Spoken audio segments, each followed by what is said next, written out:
Let's get this trial started.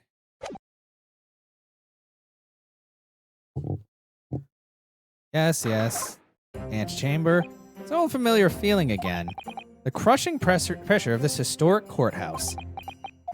Actually, no, it's a little different today. There's an even more menacing tension in the air. There is a menacing tension in the air today, isn't there, I suppose? Wow, you feel it too. Yes, I think so. I just said that out loud. It can only be the result of the menacing appearance of the defendant. A little more courtesy, if you please. Oh my, I do apologize. However, you're certainly not mistaken that this trial is far from ordinary. What do you mean? I'm not privy to the details. However, I understand that no jury has been selected. A trial without a jury? Well, that's just like the trial of the professor 10 years ago. Oh boy. A closed court. Oh, that's not good. Oh, hey, your hair's back to normal. Good morning, my dear fellows.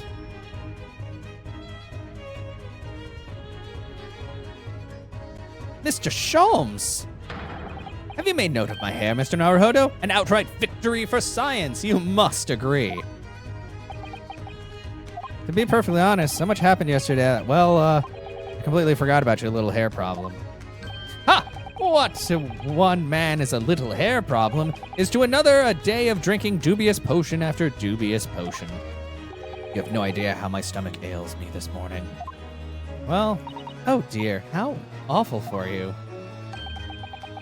I'm afraid you only have yourself to blame, Mr. Sholmes. And good morning to you, Mr. Reaper. I'm delighted to see you looking so full of vim. And I see London's celebrated great detective is as active as ever. Oh, you exaggerate, my dear fellow. Compared to my paltry engagements with a few trivial cases, the Reaper's overbearing presence is a far greater deterrent to the black roots of crime in our capital. Thanks, I don't kill people. And whilst I may not agree with your methods, there is at least one point on which I would readily commend you. What an honor, and that would be your eye for a good lawyer, sir. Oh, but Mr. Sholmes! After all, behind this lawyer, there is a very great mind. My own. Oh, come on, really?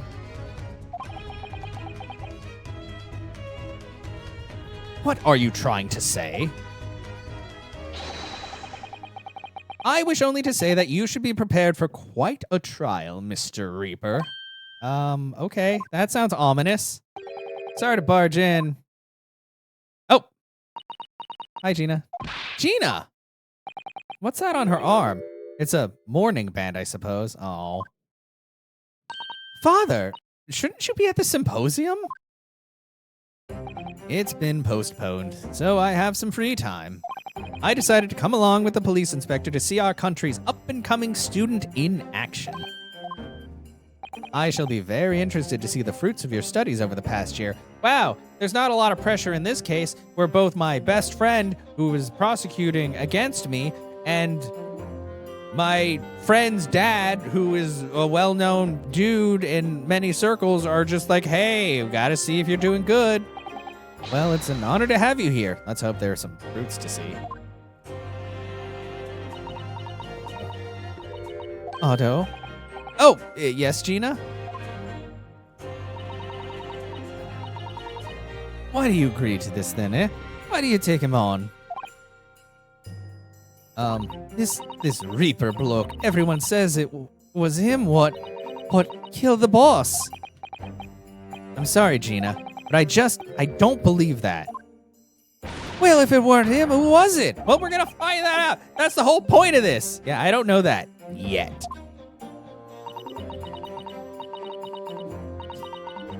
I don't care who calls him what. The Reaper's just a name. He's just a person at the end of the day. And if it turns out that it was him who what killed the boss, then God help him.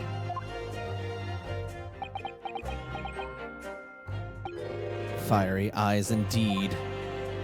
Yes, the culprit deserves every ounce of your loathing. Eh? At least, that may be some solace to the deceased. Oh. Please, Otto. Get whoever did this for the boss.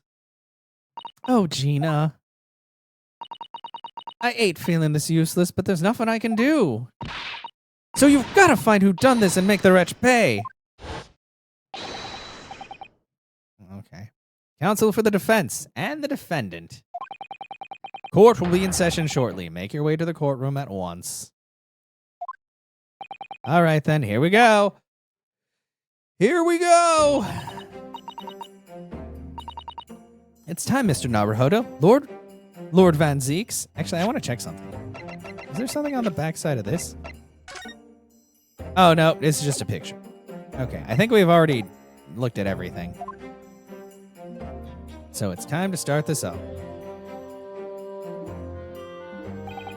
One who lost his treasured brother to a mass murderer. And one who lost his treasured father in a foreign court of law. And one who lost their treasured mentor. Oh, and one who lost the man who helped her escape destitution. Yeah. All that misfortune, all that pain, on course to collide headlong in this trial. Time to shine a light on all these dark events. With this candle that sucks. And whatever truth is revealed, we're going to have a look. We're going to have to look it straight in the eye. Yep. We sure are.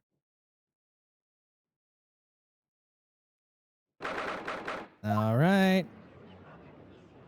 Oh, whoa. Oh, that's weird. Why are we on that side? I thought the prosecution was supposed to be on that side. Why? In the name of Her Majesty the Queen, I hereby declare this court to be in session. We are here to conduct the fair and just trial of the defendant, Barock von Zeeks. Counsels for the defense and prosecution, are you ready to begin? Why? Oh, the defense is ready, my lord. What? The prosecution is more than ready. Oh, Kazuma-sama.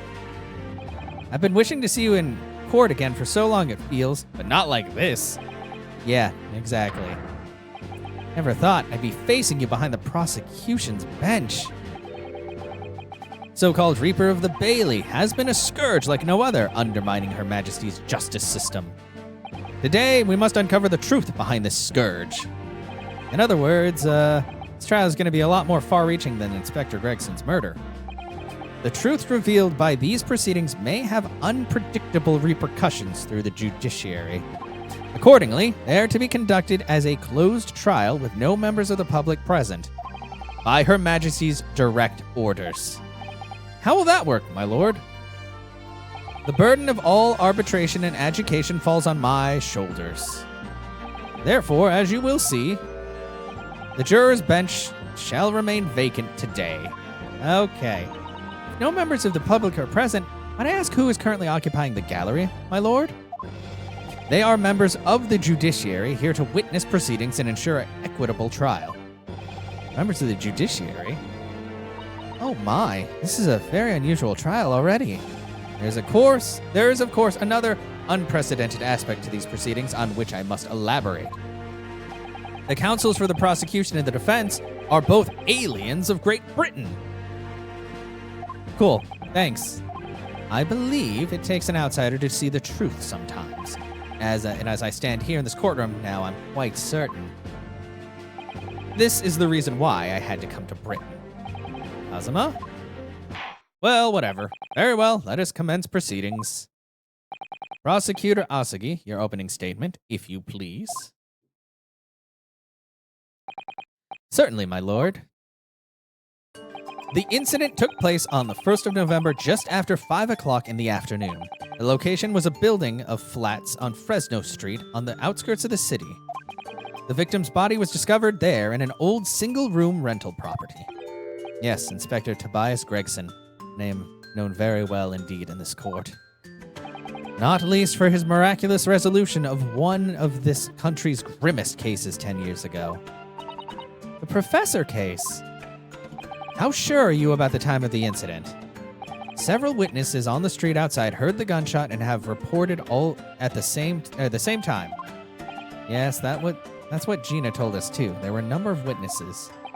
I have here a plan of the room. Very simple. The victim was found curled up in one corner. It's believed that he was shot from the front at point-blank range and died instantly. How has the range been determined? Probably gunpowder? There were scorch marks around the entry wound. Such marks are caused by the gunpowder used to fire a bullet. But the powder hot enough to leave scorch marks is only ejected a few inches beyond the end of the barrel. In other words, it only happens when the target is at point-blank range, which means that there's no way that the bullet passed through him and then hit this candle. Because if the bullet passed through him and hit this candle, there wouldn't be scorch marks. Because all of the scorch marks would be on his body. So that's already something we're going to have to use later on. I see, yes. Thank you for the detailed explanation, Counsel. The autopsy report has been entered into the court record. The murder weapon was found lying beside the victim.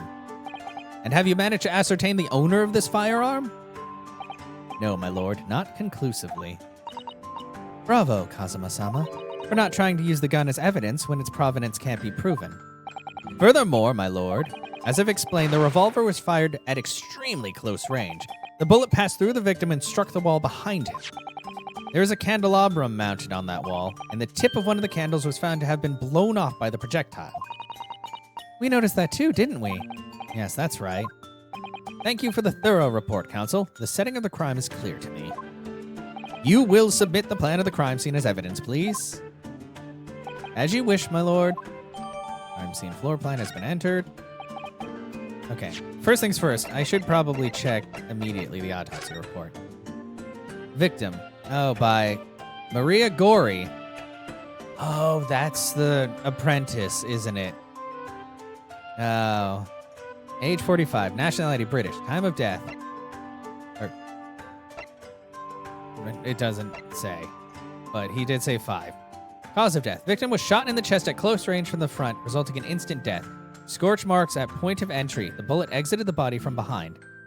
The caliber of the gun used matches the standard issue firearms of members of the judiciary. So there had to have been 2 shots then. It couldn't have just been 1 shot. Is this Fresno Street room Inspector Gregson's private abode? No, my lord. The room is rented to a Mr. Hugh Boone. But there is precious little furniture inside and is generally in a poor state of repair. So what on earth was Gregson even doing there? Presumably he was investigating some case or other. When a policeman was informed of the gunshot from the witnesses and rushed to the scene, he found only the deceased inspector and the accused standing alongside holding the revolver. The attending officer arrested the accused on the spot. So, the details of the case are clear. In that case, the prosecution would like to call its first witness. A name, please, counsel? Naturally, the accused himself. Lord Van Zeeks? As a prosecutor, he believes in the oath of the office he's taken and will be compelled to tell the truth. Very well. Let the defendant take the witness stand.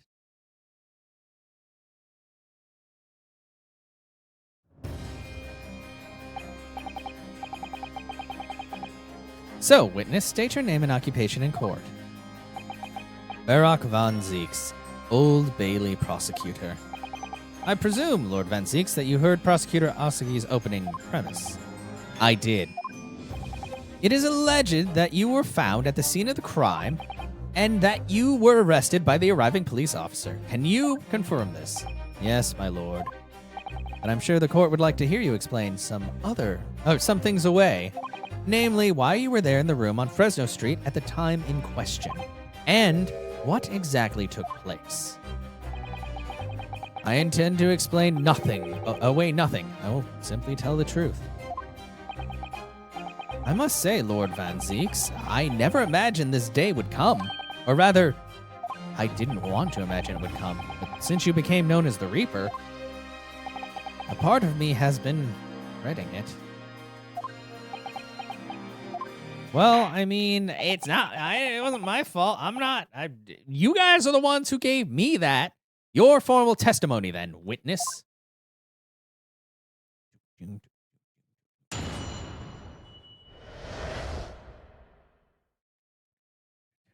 facts of the incident. I was investigating Gregson, and my inquiries had led me to that address. When I first entered the room that day, it was dark inside, and I saw no one. A moment later, I heard the gunshot. I spun around and saw the revolver on the floor. Just as I picked the firearm up to examine it, the door flew open, and I heard a man scream. It was only then that the body of Inspector Gregson appeared before me.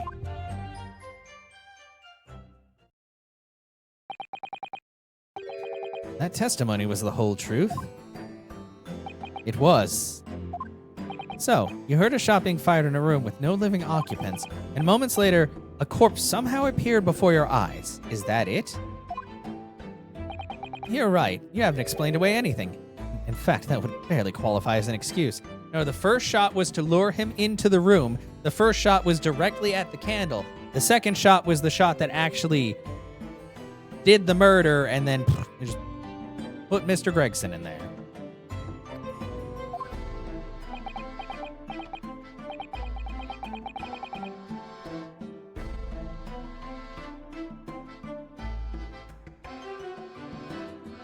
I thought you were my mute apprentice.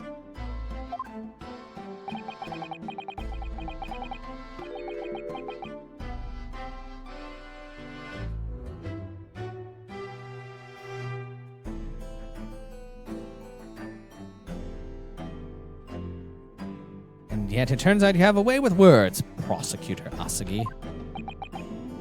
It would appear to be a singular tale indeed. Singular isn't the word, it's laughable. What's got into Kazuma? He's not behaving like himself at all. Well, he's just trying to get things going. Very well then. Counsel, you may begin your cross-examination. Yes, my lord.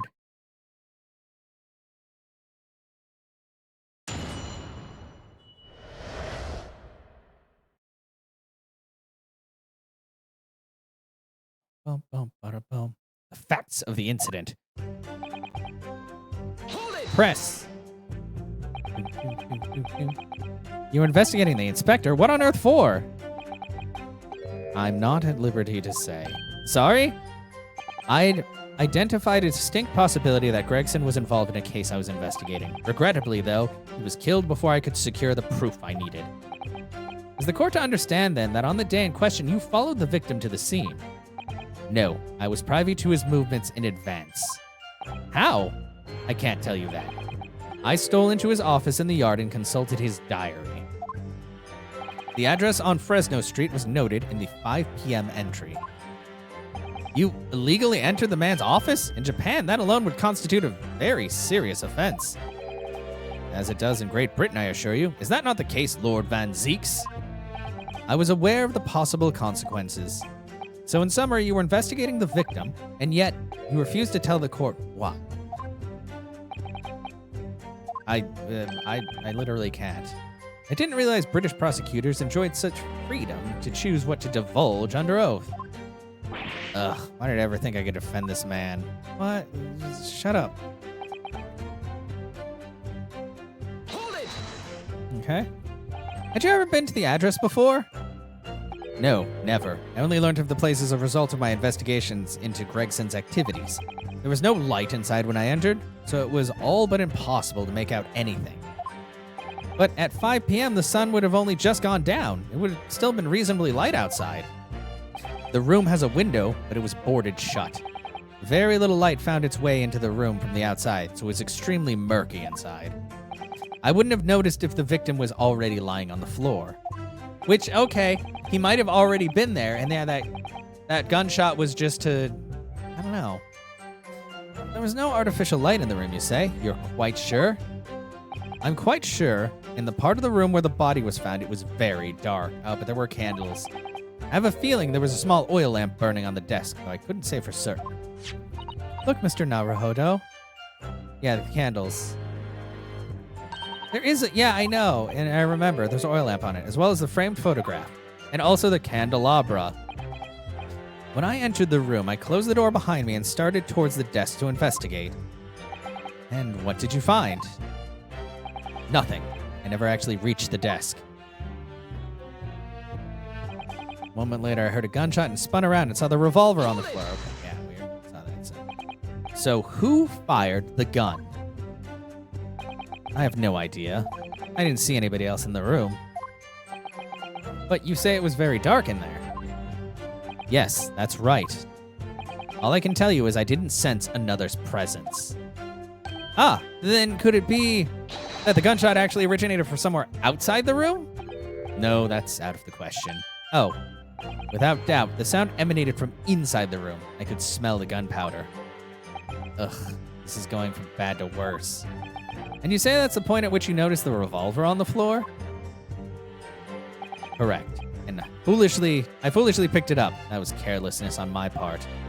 Presumably, then, the gunshot you heard came from the firearm that you somewhat hastily took into your hands. In point of fact, my lord, I believe it did not. What? The barrel of the revolver I picked up was cold, and there was no smell of spent powder. Wow. Return of the crappy, slappy hands. But then, where on earth was the gun that was fired? Whilst I would like to oblige you with an answer, I'm afraid I can't. I, too, would dearly like to know that. Ugh. Oh, defending is so hard. Why did I do it? Why did I decide to do this? Hold it! You heard a man scream. A man, you say? One of the witnesses, I presume? That's right. One of the street merchants working on the Fresno Street. They screamed like a little girl. Who are these merchants? A number of them had set up their stalls directly beneath the boarded window of that crime scene. A match seller, a newsmonger, and a peddler. Peddler, okay. They've all given statements that they've heard the gunshot. And without thought of danger, they ran inside to see what had happened. Uh-huh. Yes, Gina told us about that yesterday, didn't she? I bet they're all, they have to be in cahoots. And they're all really trying to pin it on our boy. They burst through the door with some force, it would seem. They did, and almost gave me a heart attack in the process. But you're supposed to be the Reaper. Yeah, you still get freaked out by things. Everybody leave this man alone. The first man to come in immediately noticed the revolver in my hand and fled. Policeman patrolling on Fresno Street heard the commotion and was able to arrest the accused shortly after the incident occurred. Anyway, the man's scream drew my attention in that direction.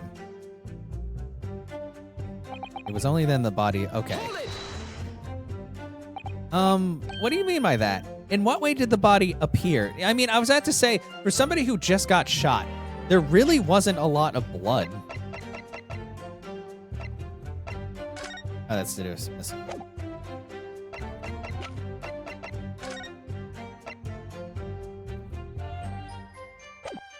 Wouldn't there have been a lot more blood on the ground? I guess there's no picture of the crime scene, but it looked like a kind of a small puddle. What do you mean by appear? I honestly can't explain it, but it's the truth. As far as I was concerned, the body hadn't been there until that point, and then suddenly, there it was. Yeah, somebody must have just sloughed it off in there. Did you perhaps hear the sound of the victim falling to the ground just beforehand? At that moment, what I heard was the sound of the door flying open and the scream of the man who came inside first. Nothing more. I see. Okay, well, that kind of throws that out. After the man fled, I examined the body. I was stunned to find that it was Gregson. Most curious circumstances indeed. How the inspector was killed or how his body seemed to appear out of nowhere. I have no idea. Objection! No. Surely the court has heard enough. My lord, the cross-examination has clearly revealed... Oops, I pressed not the button. That the accused, Barak van Zieks, is lying on multiple fronts. What is that supposed to mean? Good gracious, counsel. The defendant is lying, you say? How would you even know that? How would you know?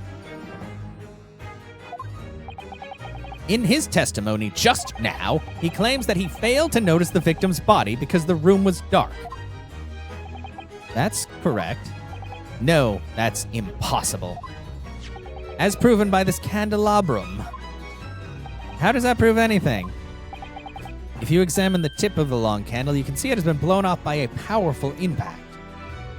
One would assume that the projectile from the firearm passed through the victim and struck the candle.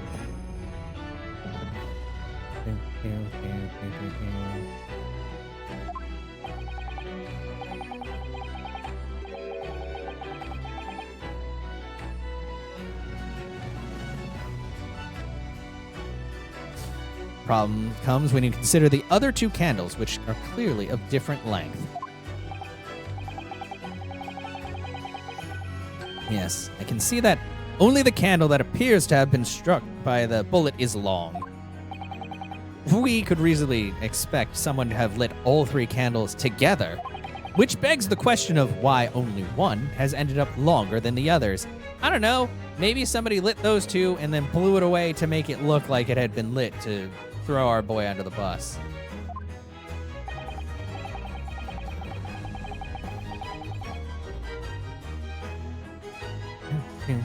That must be because the particular candle was extinguished when the others were still burning. Ah! Oh no! That throws my stuff out of the water. That's right. When the candle was hit by the bullet, it obviously went out. Duh, that's how candles work. But the other two candles would still have been burning, so the fact is, the victim's body would have been illuminated by the light still thrown by the candelabrum. And the accused claim that he couldn't see the body clearly contradicts those facts. Ugh. And now to the next lie. There's more? The accused also claims never to have visited the scene of the crime before. That's the truth. In that almost empty room, the police discovered something very unusual. A board covered from top to bottom in police documents and newspaper cuttings. Yes, that's right, we saw it too. It goes without saying that the contents of the police documents cannot be divulged.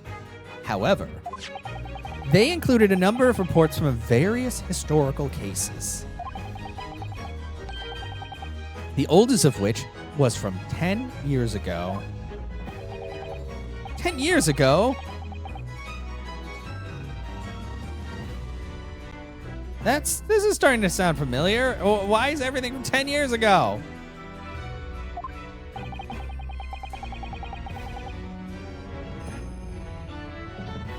There's a common thread linking all of the documents on that board. Indeed, what is this common thread, Counsel? Well, it's silk. No, it's not an actual thread. They're all related to the cases prosecuted in court by Barak van Zieks. Yeah, because he was trying to find the actual Reaper. He wasn't trying to implicate Barak because they were buds. He knew that he didn't do anything wrong.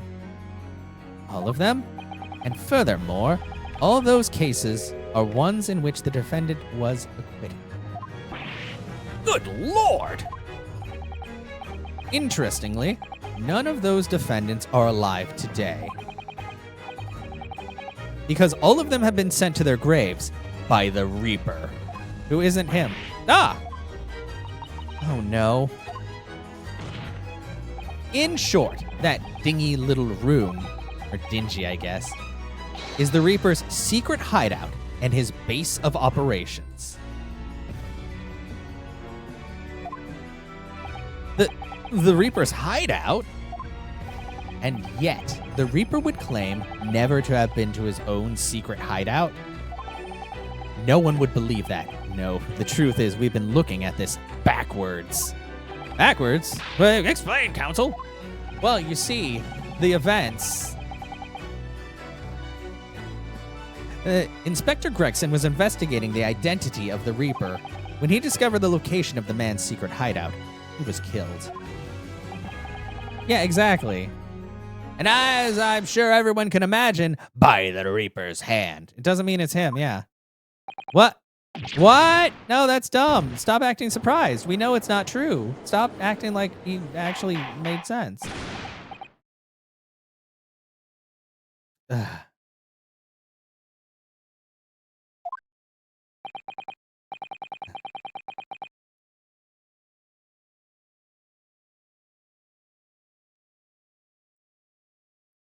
Well, I hereby state the current opinion of the court. He's guilty as fuck. Eric von Zieks is an outstanding prosecutor, has rendered great service to his country.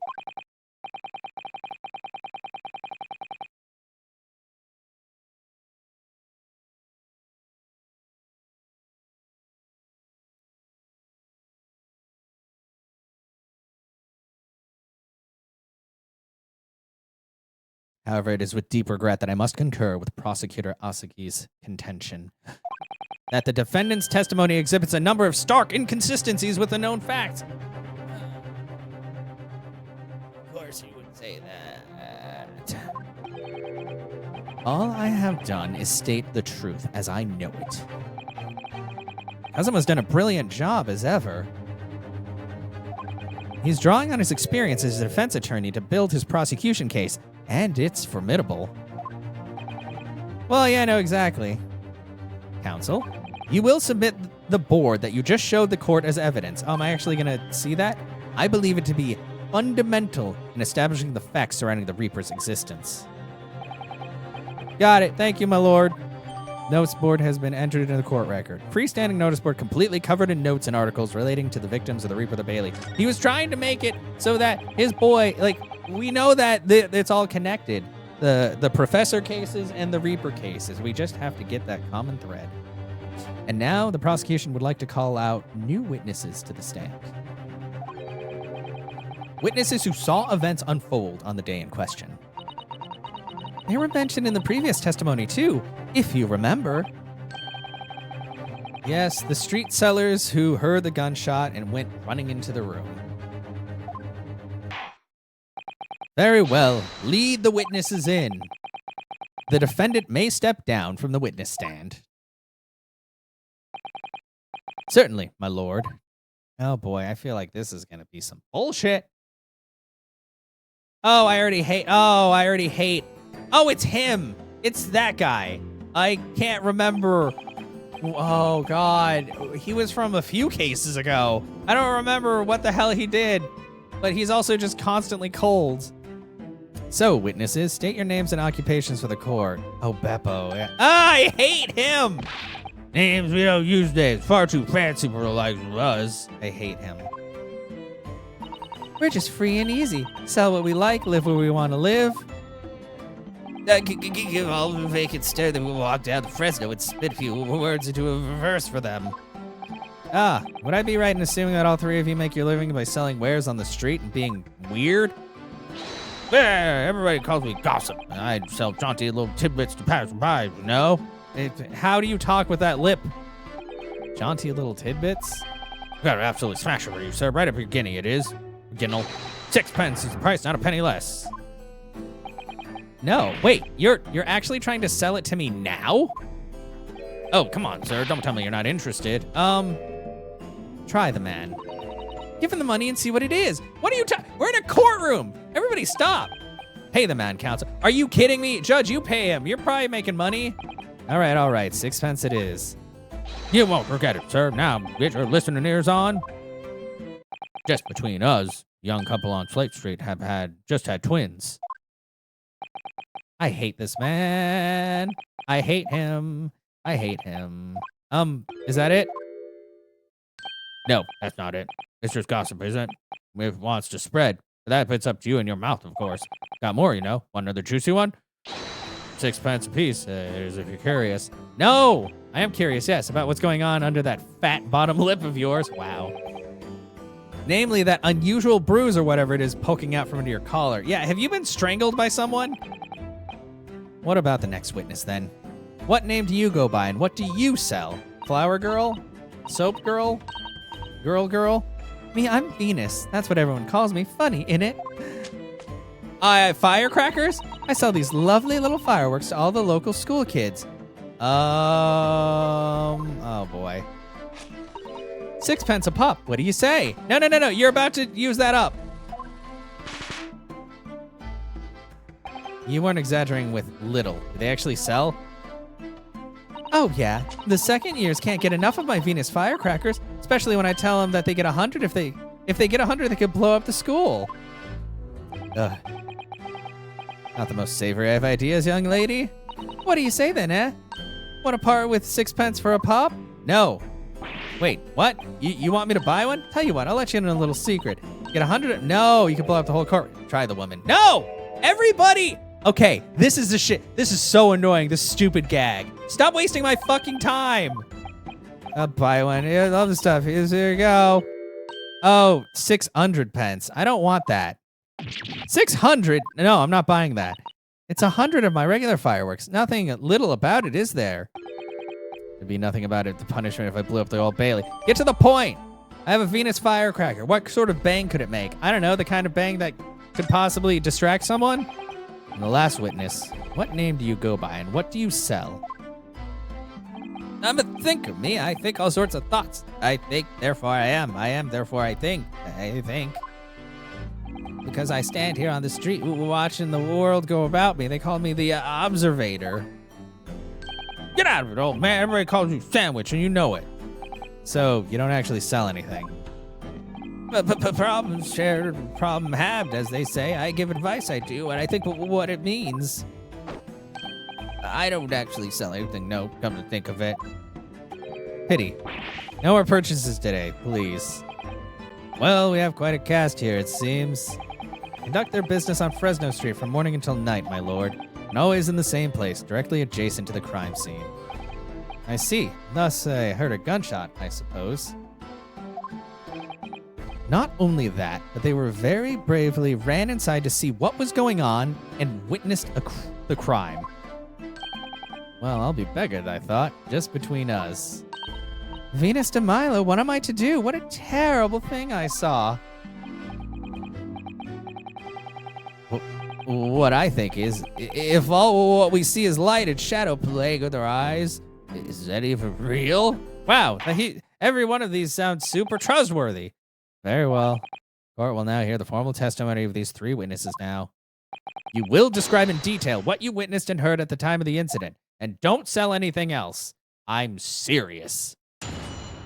Witness testimony. The witness's account. We saw the whole thing from start to finish, we did. Everything from the moment they went in the building. It was less than a minute after the Reaper had gone inside that we all heard a big bang. Seems to me that the quick talk is quick to walk. Gossip couldn't wait to go see what happened. I ran in the room, there he was, the Reaper, gun in hand, standing over the dead body. I was scared after death, me, so I ran off to find a copper. Yeah, you really sound genuine. These witnesses were there the whole day and saw everything. Who did they see going inside the building? Only the victim, Inspector Gregson, and the accused, Barock von Zeeks. I've seen pictures of that Reaper in the paper. I know what he looked like. And just between us, folks love stories like this. Made myself tight to some already. Wait, the room was just one of several flats in the building. Someone from another flat could have done it. All those flats on Fresno Street are unoccupied. Of course they are. They're small, damp, dirty, and expensive to boot. The room in which the inspector was found is the only property in the building that's currently leased. Wow. And we know the leaseholder's name, don't we? It's Hugh Boone. Testimony in the court would appear to leave little room for doubt. It's becoming increasingly difficult to see how anyone other than the defendant could have committed the crime. No! I rest my case. Thank you for your candor, my lord. I really enjoy beating my best friend into the ground. Counsel for the defense, you may proceed to cross-examine the witnesses. Yes, my lord. In a closed court like this, without a jury, the judge is the only person whose opinion matters. I have to break down this testimony somehow.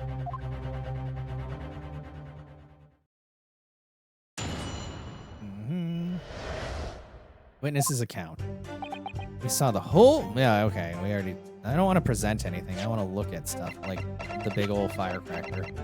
And this. There are details of a whole raft of cases dating back years on here, aren't there? Paper from 10 years ago is browning with age, it looks like. Out of interest, the most recent things to appear in here are newspaper cuttings. Oh, same Red-Headed League advertisement that Mr. Sholmes had picked out. Do you remember? There was a red hairpiece at the scene, too. Is Inspector Gregson an exponent of the Red-Headed League, then? Oh, bloody handprint on the back. Oh, what's this? Mr. Naruto, look! Yes, it's a smudge of some kind. In fact, It looks just like a handprint. And the color, that's blood, isn't it? Oh dear, how disturbing. Bloody handprint on the backside. Oh, that's not good. Well.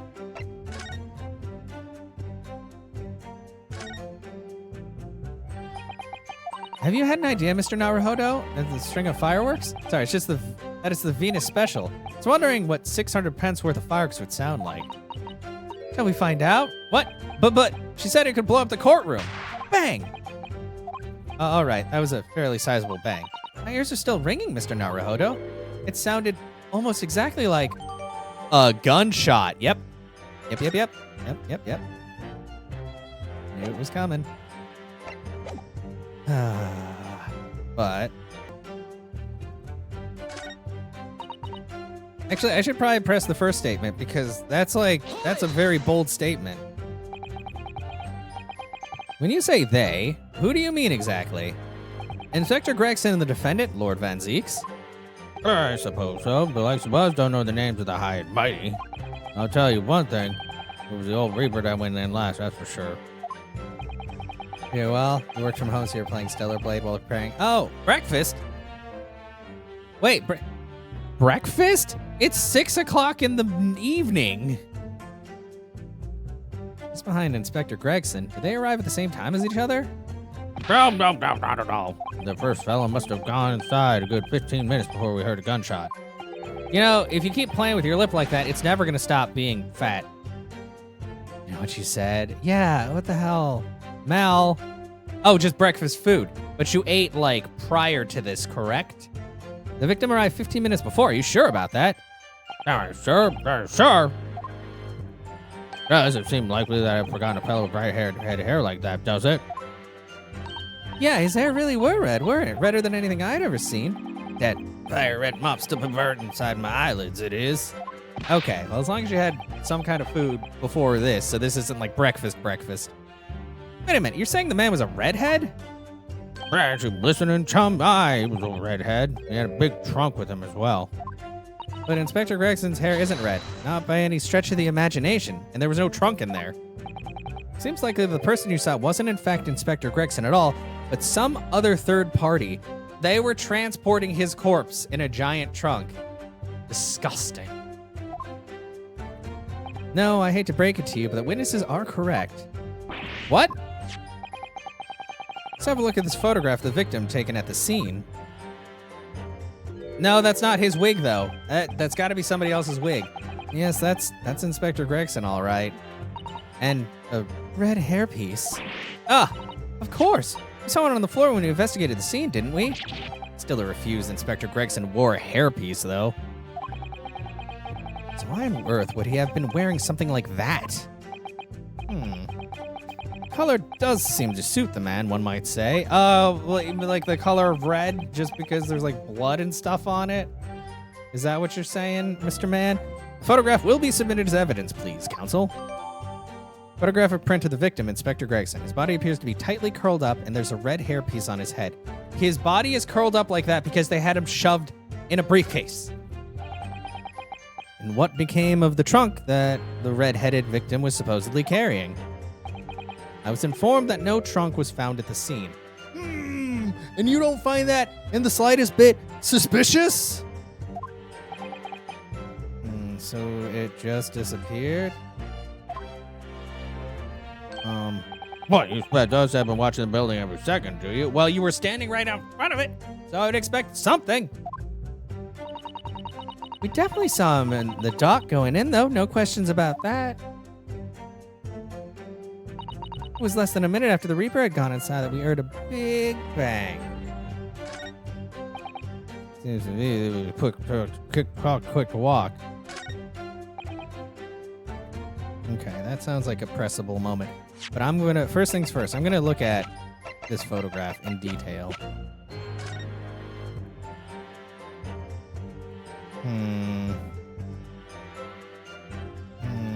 Yeah, he definitely was inside a case or something. They killed him beforehand. And the way that that's on his head, if he had gotten shot and fell down, it would have been actually firmly attached and not just kind of thrown on. Poor Gregson. Are you sure? You sure about that? So then you were the first person to arrive on the scene. Is that right? That I was. Kicked the door open like a professional, I did, and I yelled out, "What's going off here?" Lord Van Zeeks claimed that he heard was a man scream, though. And was it dark inside the room? No, not dark at all. There were candles burning on the wall. Really? Man, there was a fella collapsed on the floor. Just between us, that's the first thing I noticed when I got inside. Ah, I see. Even though Lord Van Zeeks claims to not have seen any such lights on the wall, next thing I noticed was someone standing right beside the body. The accused, Barock Van Zeeks. That's right, the pale-faced Reaper himself. I was a little shocked and won't deny it, but I'm no lily-livered coward. I stood my ground and gave the Reaper a cold, hard stare myself. Oh, are you sure about that? Excuse me. Do you have something to add, Mr. Sandwich? There's really nothing to me. Empty in the head, I am. Just 2 slices with no middle. So I don't know what you could want with me. I think that maybe you just remembered something. Having heard Mr. Gossip's last statement, I mean. What I think is we're all nothing, really. We try to dress ourselves up as something else, but at the end of the day, we're just street sellers. That's enough out of you, Sandwich. Keep your trap shut now. Unless you want us to make you into a real sandwich. Oh, I knew it. There's something weird about these guys. When I saw the Reaper, he fell clean over on his backside. Oh, when he saw the Reaper. That's it? Well, rotten beggar, I told you to keep that secret. He screamed. He did screamed and scrambled off on all 4s. That's all I wanted to say. Mr. Gossip, is this true? The floor was dead slippery, that's why. You planted my hand in a filthy pool of blood, didn't I? Yuck. What? A pool of blood? But listen here, when I was sprawled on the floor, still kept giving that Reaper a cold, hard stare. Don't you forget it. Let's just back up a little. Did you say you got blood on your hands? That it happens to the best of us at times, doesn't it? No. No. I was scared, so I slipped over. We can keep it just between us, can't we? Well, us in the court. No, Mr. Gossip. I'm going to have to ask you to add that information to your formal testimony. Oh, I must. Yeah, very sus. The witness will amend his testimony to include the aforementioned details at once. Yeah, sure sounds like a dumbass, doesn't he, Kazuma?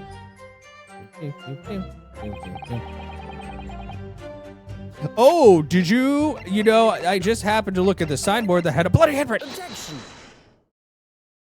So you wiped the blood from your hand on the floor of the room. Are you quite sure about that? Well, what else do you expect me to have done, eh? Does it really matter? Objection. Yes, it does! The police have found no such handprint on the floor during their investigation. What exactly is the defense asserting? There's a signboard with a bloody hand on it! If you listen, you'll find out. Prosecutor Asagi. Oh, somebody's standing his ground. Certainly there was no bloody handprint found on the floor. What are you trying to say? There was a handprint and blood left very clearly at the scene. On the back of this notice board?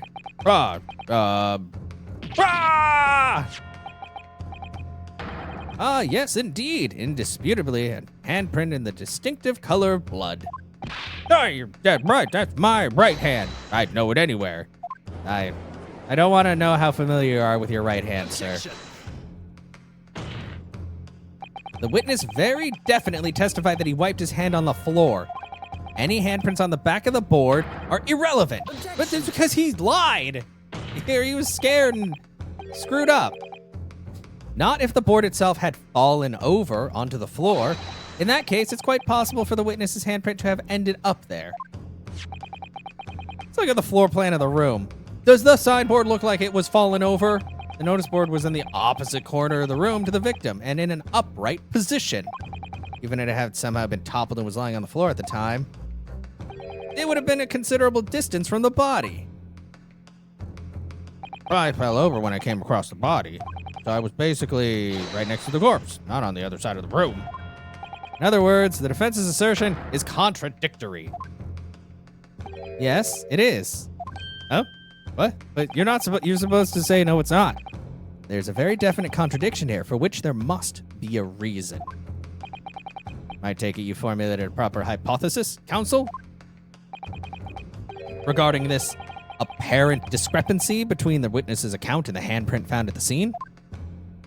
I have, my lord. This discrepancy between the witness's account and the location of the handprint is explained by the board moving. The real contradiction here is the handprint itself, not where it was found. As the court can see, it's upside down. Good gracious, so it is. The witness had put his hand up against the board, the fingers should be pointing upward. What does that tell us? It tells us one simple fact. When this handprint was made, the board must have been lying on the floor as I previously suggested, which means that after the incident, it must have been moved. What? Yeah, that's how things work. Kazuma, sometimes things move. That's stupid. Nobody would ever move a board. Claiming that somebody moved the notice board after the shooting? Then tell the court who. I don't know that yet, but the point is I'm going to figure it out. When you consider all the testimony we've heard so far, we can now be very clear on one point. And that would be the position of the notice board at the time of the incident, my lord. So, counsel, I must ask you to clarify your assertion for the court, because I'm confused. At the time of the incident, where do you maintain the notice board was situated? Like, here. Take that! This is the only possible location. Oh, okay. As long as I chose the other side of the door. Immediately adjacent to the doorway. If the courtroom would think back to the testimony given by the defendant earlier, he said that when he entered the room, it was dark and he couldn't see the body. By heck! If the notice board had been there, the body would have been completely hidden from view. Oh, it would have also obscured the candlelight. And the light from the candles would have been blocked, making the room appear darker. Objection! But the accused also claims that the victim's body simply appeared before him. That's true. Or in this precise words, I turned around and it appeared. It says I picked up yeah. It was only then the body, yeah, because you turned around. I don't know about calling it a scream, but he was talking about me, no mistake. Because it was me that kicked the door open. If you look again at the floor plan, consider what would have happened if the door to the room was thrown open with force. Patonk. That can't. The door struck the notice board, knocking it over and making the victim's body visible. Good gracious! My client has told nothing but the truth. He has simply described what he saw. Oh, darn it, I hate when they tell the truth in a court of law.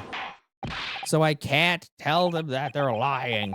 Order, counsel. How has this not come to light before? Well, I didn't think about it. After the incident, somebody must have righted the board and moved it into the position where the police, myself, and my colleagues saw it when investigating the room.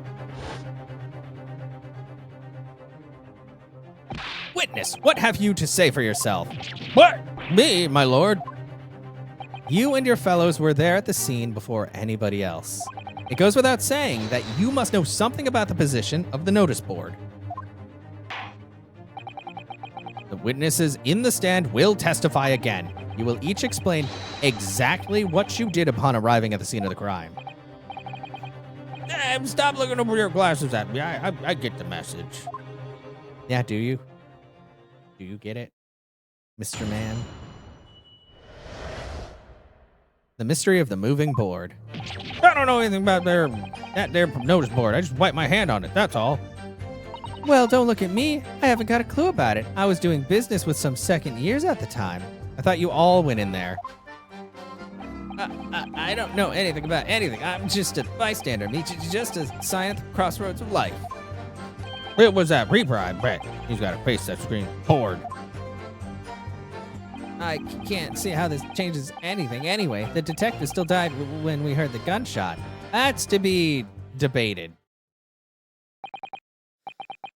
So none of you can elaborate further. Shaken by the crime they witnessed, and with only a light of a few candles and an oil lamp with which to see, we can't expect these witnesses to be able to give a more precise account of what happened. That's right, yeah. It don't pay to expect too much. It's man's endless quest for knowledge that's destroying the world. That's what I think. Do you? Really? In any case, as this testimony shows, even if the notice board was moved by somebody following the incident, it makes no difference. Are you sure? When the gunshot rang out, the accused was the only person at the scene. Oh. In short, the only person who possibly could have committed this crime is Barak Van Zieks. None of this wrangling over the board changes that simple fact. Is it coming? Is it coming? Quite so, quite so. Does the defense still wish to cross-examine the witness despite the circumstances? Yes, I do. I'm going to exercise my right to cross-examine every time. Oh, certainly, my lord. Very well, then you may proceed, counsel. Wasting my time. At least he doesn't constantly talk about having a grandson or something going on. Mystery of the moving board.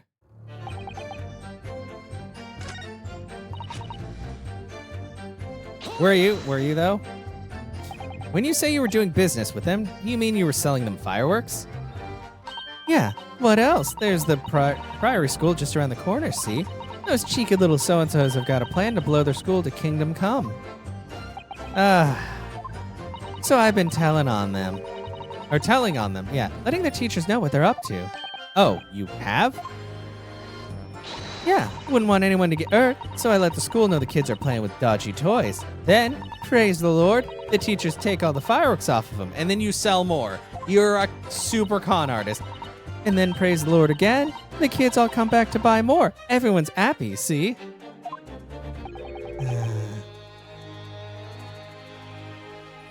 They're just insta-irritated.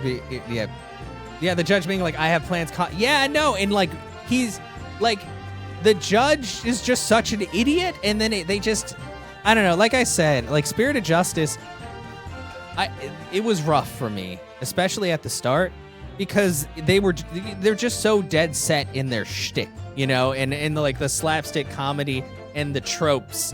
But by the time you get to that game, you're pretty tired, and you're just like, I just want to move forward with things. But yeah, that was not fun to get through. You're just like, I get it. Can we just get on with the trial? Stop filling up with like useless statements. What a racket. Of course, and sometimes the teachers let me give me a little bonus to thank me for letting them know. It's a busy old life selling explosives. Wow, you sound like you make a killing, actually. Venus is a guileful goddess indeed.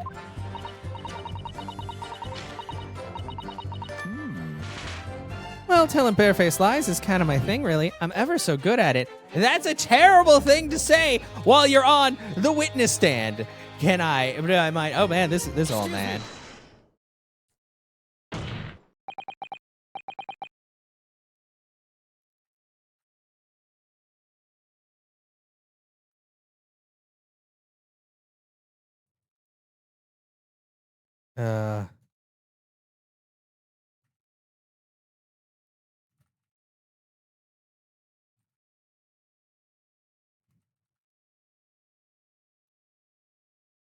Something wrong, Mr. Sandwich? Sorry, I was responding to somebody and my brain cannot do two things at once. If I said it was, could we just leave it at that? Would that be the end of it? No. No. This is a trial, you dumbass. Did Miss Venus's statement now just bring something to mind, perhaps? The fact that she's a constant liar? Philosophical thoughts. Deep philosophical thoughts. From you? Let's say there was a great liar, and that great liar said, without batting an eye, telling barefaced lies is kind of my thing. I'm ever so good at it. Would those words of hers be a lie too, or the truth? In which case, she's not a liar. No, it's a hellish paradox, that one, don't you think? I'm not entirely sure, to be honest. But, it seems to me that you're suggesting Miss Venus has been lying. Are you? What are you on about, old man? Trying to cause trouble, are you? Keep on like that, and I'll have to blow you up. Yep. I'll wrap your whole body in firecrackers and set them off. That'll give you something to tremble about. That'll also send you straight to jail, you murderer.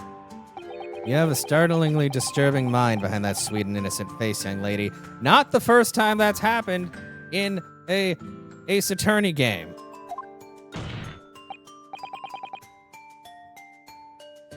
So, Miss Venus has lied in her testimony.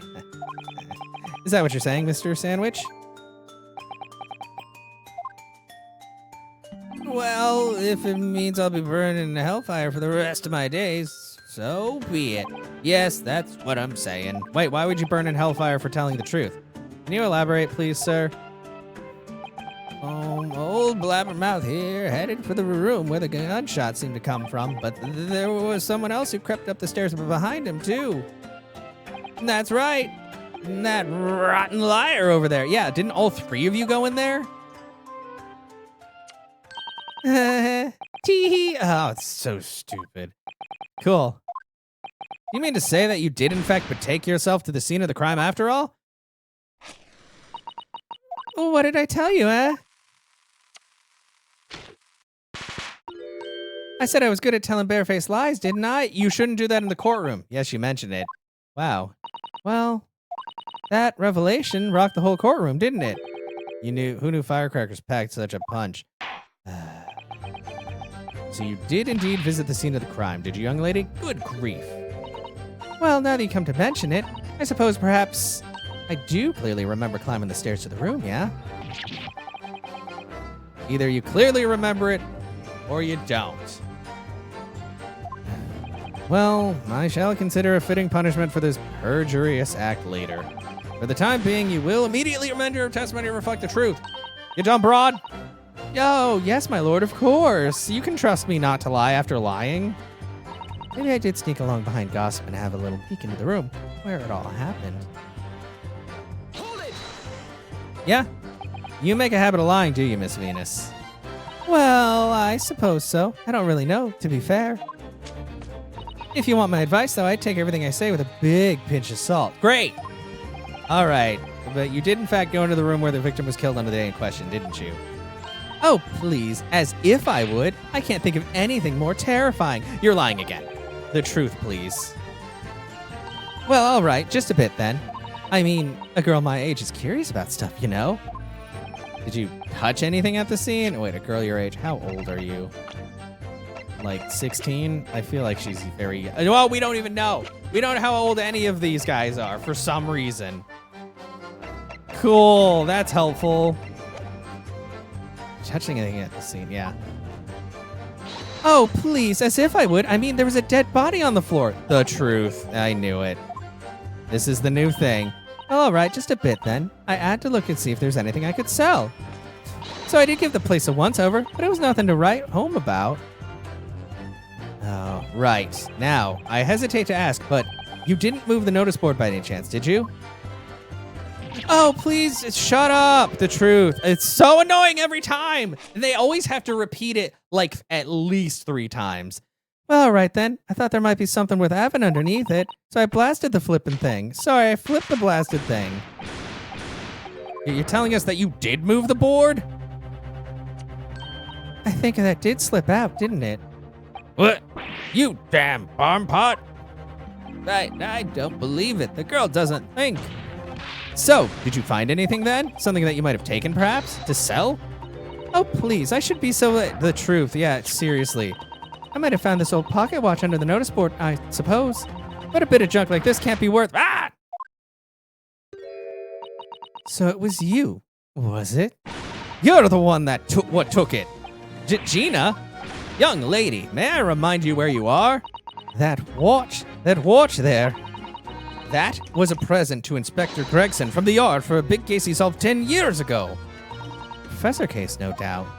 The boss used to wind it up every evening without fail when he was waiting for his grub to come at the pub. I see. I swiped it off of him once and blimey was he upset. He gave me a right earful. Said he hadn't missed a day in the last 10 years polishing it and winding it. It meant the world to him, that watch did. Possibly not the best thing to go diving for, then. It's not all that, though. I took it to Jabez's that night to ask how much it was worth, but the old dealer wouldn't touch it. Wouldn't give me a penny for it. Says it wasn't working. Knocked about. Worthless, he called it. Arr! Knew I should have lifted it. Okay. Wow. Everybody sucks.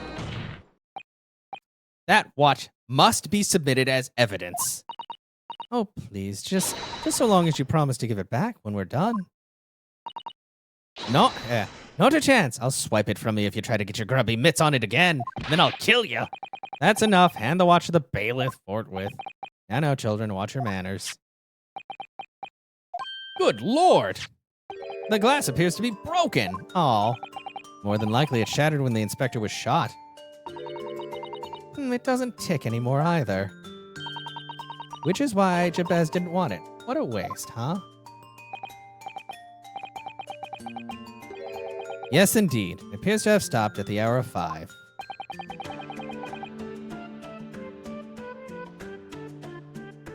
Exactly when the gunshot was heard, then. Which supports the prosecution's claim, of course. Gregson's pocket watch has been entered into the court record.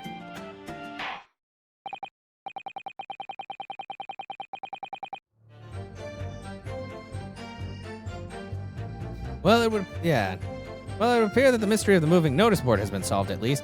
The mystery of the constant liar, though? No, not yet.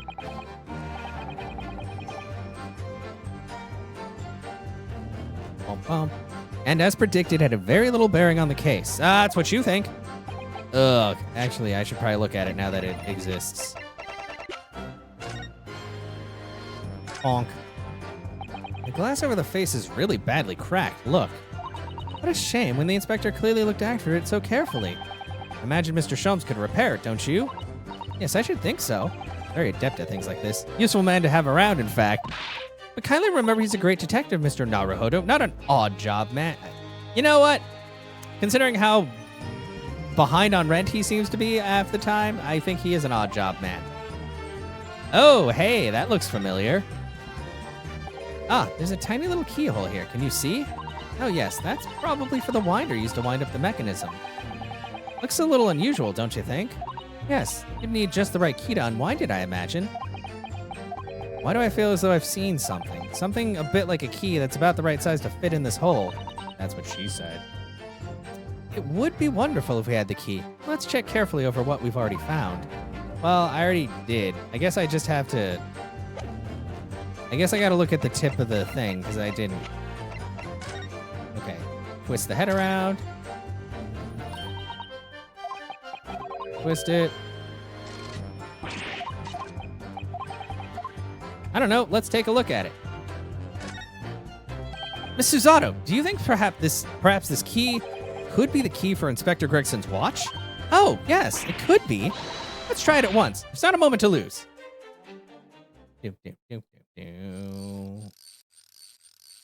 Oh, it's moving. I knew it. A perfect fit. And look, the inspector's watch has started going again. Huh. So it has obviously not just been wound up, that's all. What is it, Miss Susato?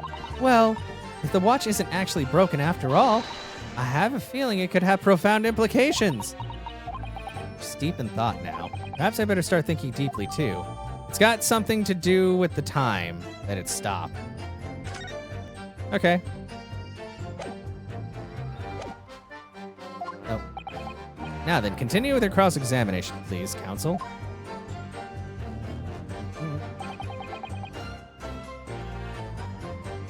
Yes.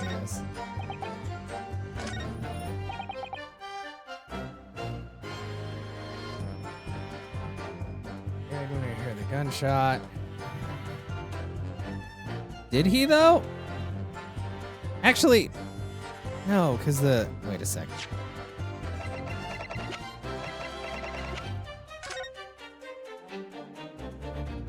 No, there's... Oh, what is that? There's a tiny little stub sticking out from the small hole here. I suppose there must have been a little knob or something that's for setting the time. In that case, seeing as though we know the inspector took such good care of this watch, probably broke when the incident occurred, didn't it? Yes, of course. Which could mean that there's still a small part of the watch still at the scene, maybe. Well, that's not gonna help us right now.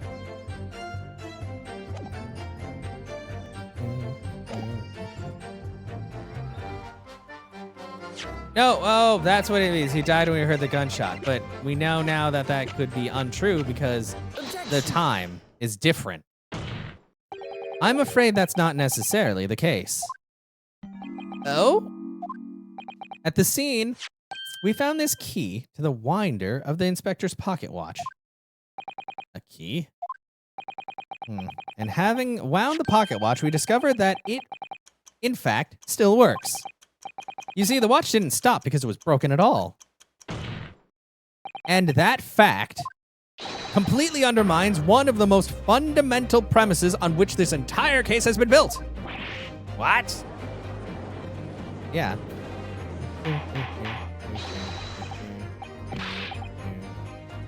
Order, order, order! But counsel, the watch was stopped at almost exactly 5 o'clock. Yeah, which is when we heard the gunshot. It is exactly the hour. The time that was showing on the watch tells us nothing other than when it wound down. It's merely a coincidence that it happened to be at 5 o'clock. Objection. Even if that's true, the three witnesses here all heard the gunshot at 5 o'clock. So that's obviously when the crime was committed. No, that doesn't hold. Why not? Recall what Inspector Lestrade said only moments ago. Yeah, wind it up every time. Yeah, hasn't missed a day in 10 years. The victim was in the habit of winding his watch once a day, in the evening. We can reasonably assume, therefore, that he wound the timepiece on the evening before he died as well. Yes, that would be entirely reasonable. But if that's the case, you wouldn't expect the watch to have completely wound down by 5 o'clock the following day. Oh, right! Oh, how do you explain it then? In summary, the evening before the day of the incident, when the gunshot rang out in that room, the inspector was already unable to wind his watch. You can't mean... What would stop a man winding his watch if he's been in the habit of winding it every single evening for 10 years? The obvious answer is that he was already dead. Order! Order! Yep. Counsel, that is a most extraordinary claim. Objection.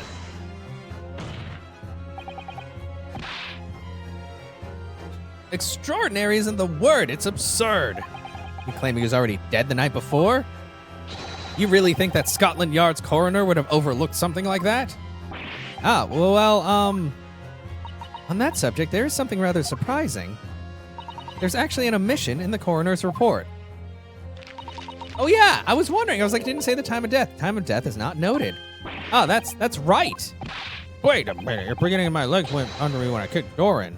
What do you mean? Like I said, I planted my hand in a dirty great puddle of blood. Yeah, so the victim's blood hadn't dried. It was fresh. Maybe that wasn't his blood, though. Catch on fast, doesn't he? Objection. But that blood could be explained in any number of ways. It could have been put there afterwards. Some fresh blood could have been poured over the victim's body after he... Does my learned friend think that fresh blood is available on every street corner? Actually, yes. This is back when butchers were a big thing. Ah. Well, it needn't necessarily have been human blood, of course. Yeah, yeah. We've been told previously that Scotland Yard has no way to identify blood as human. The problem is currently being researched. At present, you are correct. It is beyond our abilities. So then, a chicken's blood could have been used, for example. It's certainly a possibility that it wasn't the inspector's blood at all. Oh my gosh. Objection. That's stupid. I don't want it. But the gunshot was heard at 5 o'clock in the afternoon. That's beyond question. Is it, though? Is it? What? Given that time of the death of the victim has already been called into question, it isn't beyond the realm of possibility that what these witnesses heard wasn't a gunshot at all. Oh, please, what are you trying to say? Oh, know what we heard. It was a loud bang that came from that there room. Yeah, You listen to me. A street seller's ears are his livelihood. I don't doubt your ears, sir. But you can all you can state with certainty is that you heard a noise because you didn't see stuff happen. Eh? Explain yourself then, counsel. A noise that sounds like a gunshot that could have been made with the only thing. Oh yeah, present the gun. It was made with a gun, right? No, it was made with that. Something like this, the culprit could have set off one of these to fake a gunshot. Good gracious, the very fireworks sold by the witness? Now, hold on a minute. Are you saying I did it? No, nobody said you did it. We just said that you sold fireworks to anybody. My pretty little firecrackers only make a little pop anyway, see?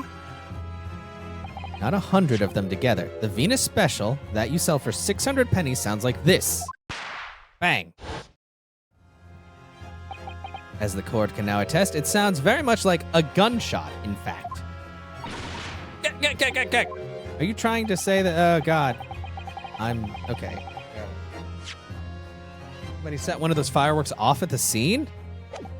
I'm suggesting that somebody knew the defendant was in the room at 5 that day and sought to implicate him by creating a sound like a gunshot for these peddlers on Fresno Street to hear. Objection. But even the accused himself has testified that he saw no one else in the room at the time. Whether it was a gun or a firecracker, the only person present to cause that bang was Barak Van Zeeks. One whiff of a match and my firecrackers go pop. See? That's why people like them. I fear for your fingers, young lady. Objection. Oh, don't worry about her so much. Recently, during my time here in Britain, I've learned of a very useful invention indeed. Something called a time bomb. Good heavens! A time bomb? Yes, a device that allows you to blow up whatever you like, whenever you like. Mr. Naruhodo, I worry that your unfortunate phrasing there may lead to yet another international incident. Don't worry about it. No, wait, it's like the whenever you whatever you want. Not me. A time device? Yes, exactly. A time device.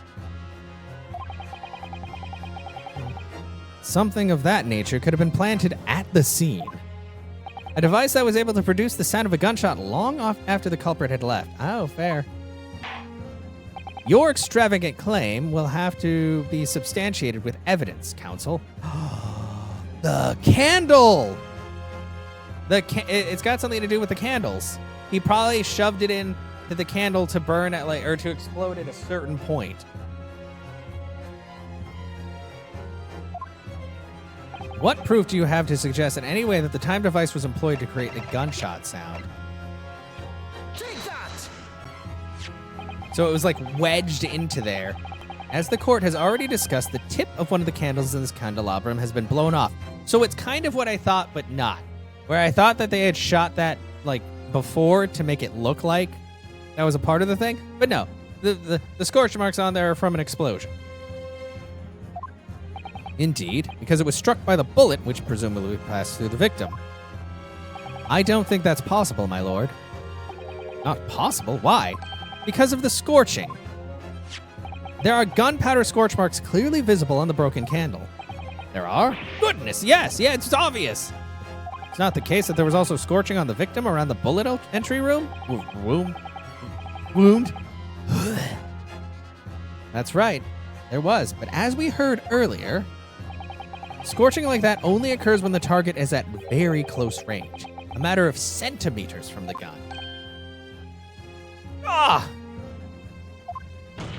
Which means that the scorching on the candle can't possibly be the result of a gunshot. You're suggesting it came from the fireworks? Yes, I am actually. How can that be, bruh? The fact that there's such visible scorching on the candle suggests that the fireworks must have been right next to it when they exploded. Or to put it another way, the candle and the firecrackers were joined together. Yeah. The culprit somehow attached the firecrackers at a point partway down the candle. After the killer had left the scene, the candle slowly burnt down along with the other two until eventually it ignited the fuse of the firecrackers, generating a loud bang.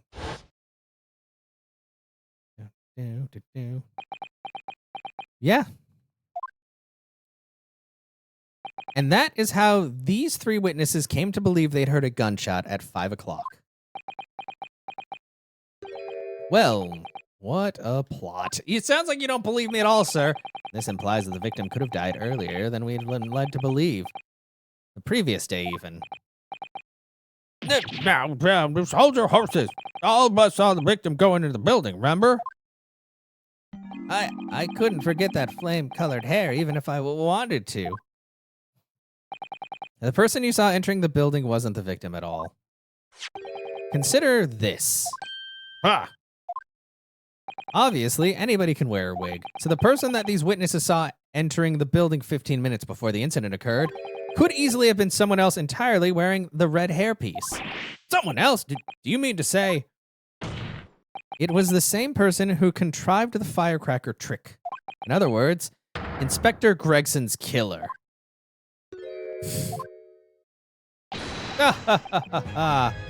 Okay, what? Oh, very impressive. Ryunosuke Naruhodo. Kazuma, I'm really quite amazed you've come this far.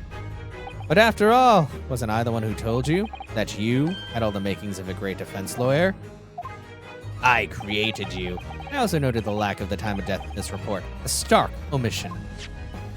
But as far as I'm concerned, the whole country's justice system leaves a lot to be desired. Damn, son! You can't just say the quiet part out loud. Order, order, Prosecutor Asagi, that's really mean. What on earth do you mean by that statement? Exactly what I said.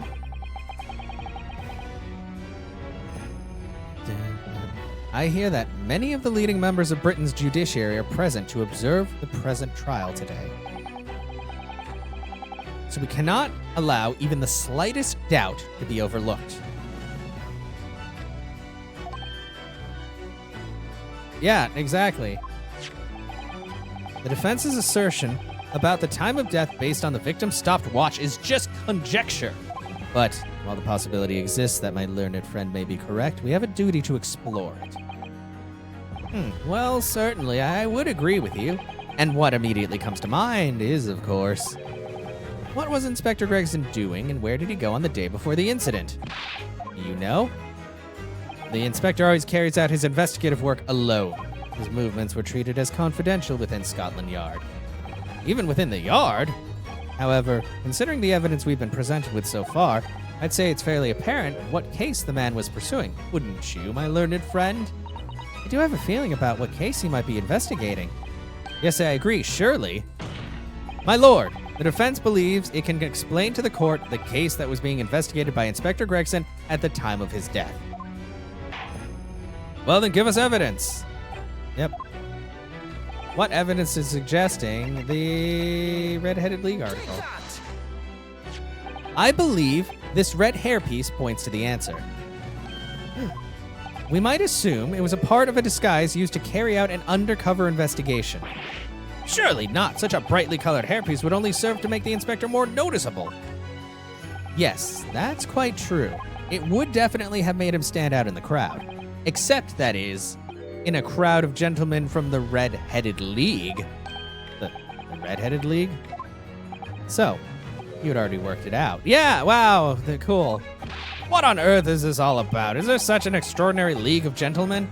Oh, really? Just movie references now? The Red-Headed League is currently under investigation for grand deception. Deception of what nature, Counsel? They've been targeting red-headed men across all of London and tricking them out of small sums of money. 2 men were arrested for the misdemeanor only yesterday, in fact. My lord, the defense calls for those 2 men to be summoned at once. 2 redheads?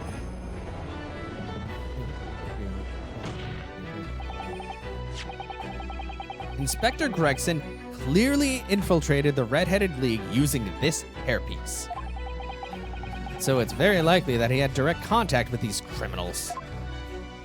and it's quite possible that such contact led to more serious events, like his death. I concur that we cannot in good conscience leave this new avenue unexplored. Well done, Mr. Naruhodo. Well, it's another possible line of inquiry for us, at least. Prosecution will make immediate arrangements for the charged men to appear. Bring those two red-headed League conspirators before me, Prosecutor Osogi. Yep. At once, my lord. Very good. We will have a 30-minute recess. Court is adjourned. For now.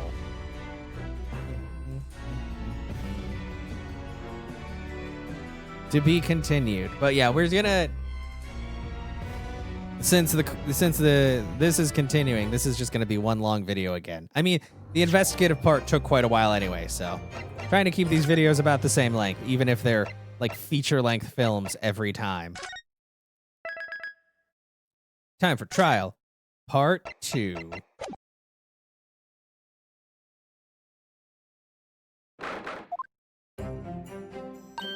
Oh, there you are, Otto. What kept you, my dear fellow? Hello, Mr. Sholmes, Gina. Sure about what you said in there? That the boss, you know, actually died the day before? It's pretty hard to swallow. Yes. I was shocked by the revelation too, Gina. As was I, possibly more shocked than both of you. Okay, it's not a contest. Yeah, exactly. I was more shocked than all of you put together. Wow, shut up. This is the autopsy report in question, isn't it? Yes, it's strange that there's no time of death noted. I suppose there's a simple explanation, or perhaps it was a deliberate omission. Oh dear, if it was deliberate, it puts me in the mind of the last case we worked on, and Dr. Sith. I know. Anyway, it seems that on the day before Lord Van Zieks discovered his body, Inspector Gregson was investigating the Red-Headed League, so perhaps something happened with them. Come to think of it, you had trouble with those League men too, didn't you, Mr. Sholmes? You were taken in by their trick. No. Naturally, I wasn't taken in, as you put it. My sleuth hound interest was merely piqued slightly by the rare scent of a weekly £4 income. And that scent masked the underlying scent of deception, I suppose. The two criminals in question are the pair we saw being arrested yesterday, aren't they? In Mr. Sholmes' suite, I mean. That's right, Suze. And it was me what took him in. Thanks to the tip-off by a good law-abiding citizen. Indeed, yours truly. So it's going to be that pair of witnesses in the stand next, is it? Something doesn't quite make sense to me, though. The day before Inspector Gregson was found, you hadn't had trouble with the Red-Headed League yet, had you? Why would the inspector have been investigating them? Well, the likely explanation would be that Gregson's own sleuth-hound interest was piqued by the rare scent of a weekly £4 income. Don't tar with him with the same brush as you, Sholmes. Yes, well, then there's a whole issue of Inspector Gregson being investigated by Lord Van Zieks for some reason. The Reaper, the Red-Headed League, Inspector Gregson, Lord Van Zieks, and Kazuma. I feel as though he knew we'd arrive at this point somehow.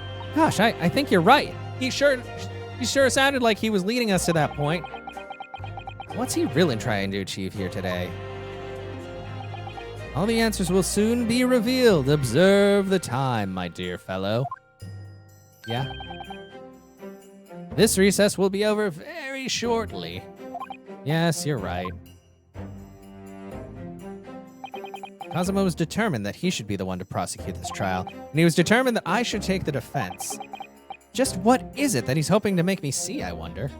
I get the feeling we're a long way from the end of this trial yet.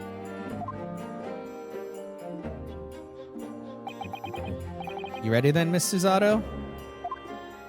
Yes. Very good. Now we get to deal with these jerks, Mr. Frenchman and Mr. Italian Man?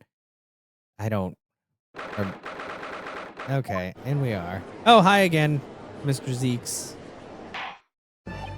In the name of Her Majesty and the Queen, I hereby declare the court to be in session again. We resume the closed court hearing of Barak von Zeeks, here present, who stands accused of murder. Now then, Prosecutor Asugi. My lord, have you summoned the witnesses as requested? Yes, the two members of the Red-Headed League who planned and carried out the deception. They arrived not long ago from the local prison by police carriage. Very good. Bailiff, usher the two men into the courtroom. Really? Really? He's just eating pasta. Come on, guys. These two men are currently being held by police on suspicion of attempted extortion. You may omit your occupations, but state your names for now for the court. I am Fabien de Rousseau, a descendant of the great Rousseau family from Nice in France. I'm trying to figure out if there's... And de Rossi. And my name is Peppino de Rossi. Oh, God. That's so racist. Why is he just eating pasta? Oh, this game. Come on.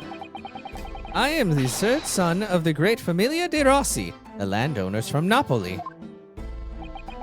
Two men first became acquainted at a boarding school for European nobility. What? Those who graduate from Temzik are the future leaders of Europe. But, do you have any idea how boring it is to be born of his noble blood? Alas, I make it my mission to get the better of the world by employing the little gray cells of my brain. You're trying to be some shitty Poirot knockoff? Get out of here. That is all I'm trying to do. So... that's the only reason for this whole grand deception you've been carrying out. Oui, you could say that. Not bad, eh? He has the grand ideals, but the petty plans. This strange combination is the charm of the hilarious brothers. Oh, kill me now. Si, capo? Listen to me, Peppino. I have two things to say to you. Che? Are you about to tell me one of your grandy anecdotes? Viva! Firstly, I want you to stop calling me this capo. And secondly, we are not the hilarious brothers. This is serious business. Che bello, there he is, the capo's trump card, the furrowed brow. It is deep, capo, the furrow and the meaning of your words. The court has been led to believe that under the banner of the Red-Headed League, these two idiots who have conspired to swindle money from unsuspecting members of the public. Is this true? Oui. I don't know how to say that. I don't know how to say. Don't give me these weird letters with symbols on them. What exactly was the nature of this deception by which you planned to defraud? Lords, I will explain it. No, capo. Leave it to me. As you see, we both have the vivid red hair, no? At school, we were teased for this without pity. The capo here, he was many times behind the schoolhouse crying like the Trevi fountain. Oi, those dogs, one day the world will respect us redheads. Every night he would bury his head in his pillow and weep for justice. Just bed, Peppino, enough. I will explain the rest. The first step was the newspaper advertisement. Okay, I need to see it. How old are these fuckers? Like, do we know how old any of these people are? 26 and 25. Are you serious? Do you look like you're like 12 and you act like you're 12? Also, we still need to know why this man's got like something going on with his neck. And I can't tell if they just have a blush or if they also have something wrong with their neck. Third son of a great Italian and French, yep. Loves that pasta. About 1 week before the plan was put into operation, we listed the same notice in every paper in London. Yes, we saw the notice. It was this one, I believe, entitled To the Red-Headed League. Oui, Cessia, I am honored that you have seen it. It states that the only condition for joining the league is having flame-colored hair, and that if you satisfy the interview panel and are admitted to the league, you could receive a weekly income of £4. On the state specified, red-headed hopefuls gathered in droves at a park specified in the advertisement. And from each person present, this pair took an application fee of 5 shillings. And with the money, to France! It was a plan most elegant known. No, it was most dishonorable. But to be frank, I'm stunned anybody was foolish enough to be taken in by such an obvious trick. Haha, Sholmes. The park was described by one witness as choked with red-headed folk like a coster's orange barrow. And the day on which these men gathered to apply was the day before the victim was discovered. Crucially, these two men spoke face to face with every single person present that day. Oui, I have seen more red-headed people in one day than I will see in the rest of my life. See. And now every time I see a capo's hair, I feel sick to my stomach. Anyway, why have we been summoned here today? Sorry? The date for our trial was not until tomorrow, I was told. Naturally, neither of these men have been told any details about this trial. They've only been shown this photograph. Very good. So, Mr. de Rousseau and Mr. de Rossi, you will now give your formal testimony to the court on the subject of the gentleman pictured in this photograph. Of course, we are always ready to help with the law.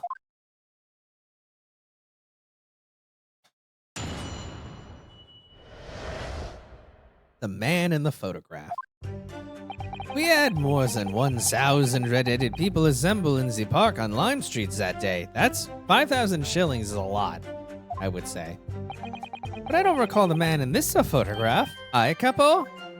I told you not to call me that. No, I don't remember him, obviously. He is dead now. But I assure you, he was not in the park. Alora, this victim is nothing to us. You have a lot to answer for, Peppino. It is your fault that we got caught in the first place. Okay, you guys are a bunch of dumbasses. You've given sworn testimony that this man in the photograph was not present. Can you be certain? I am quite certain. We did not interview this man. Nobody looking like this came to the park. This I can promise.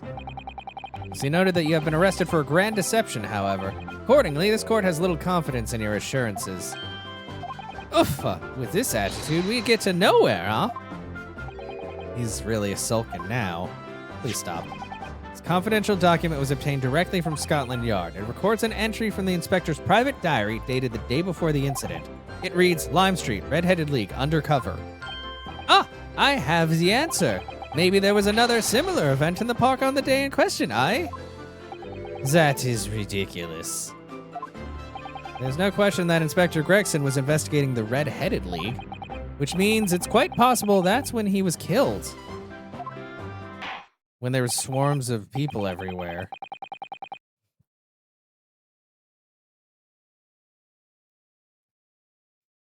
Very well, the defense may proceed with the cross-examination now. Yes, my lord. Okay. Do.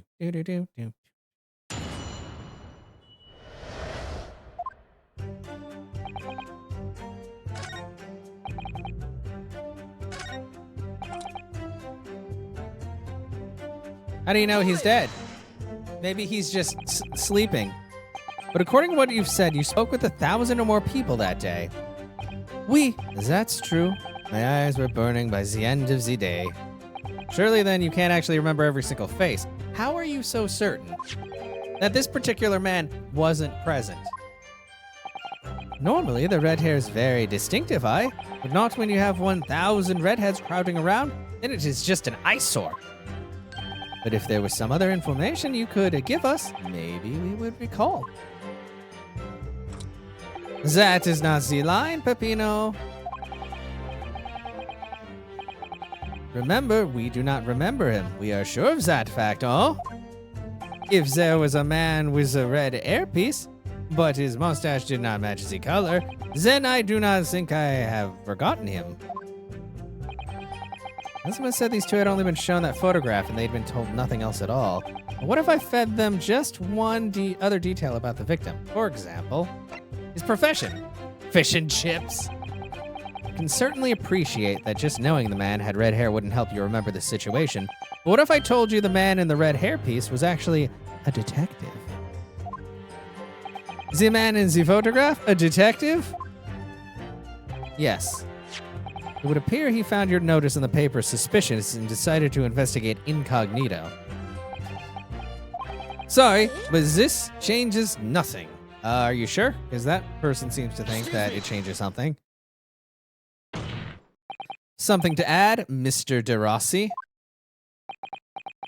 Che, si. I am always adding something. Parmesan, olive oil, pepper. What I mean is, did you not agree with your friend's last remark by any chance?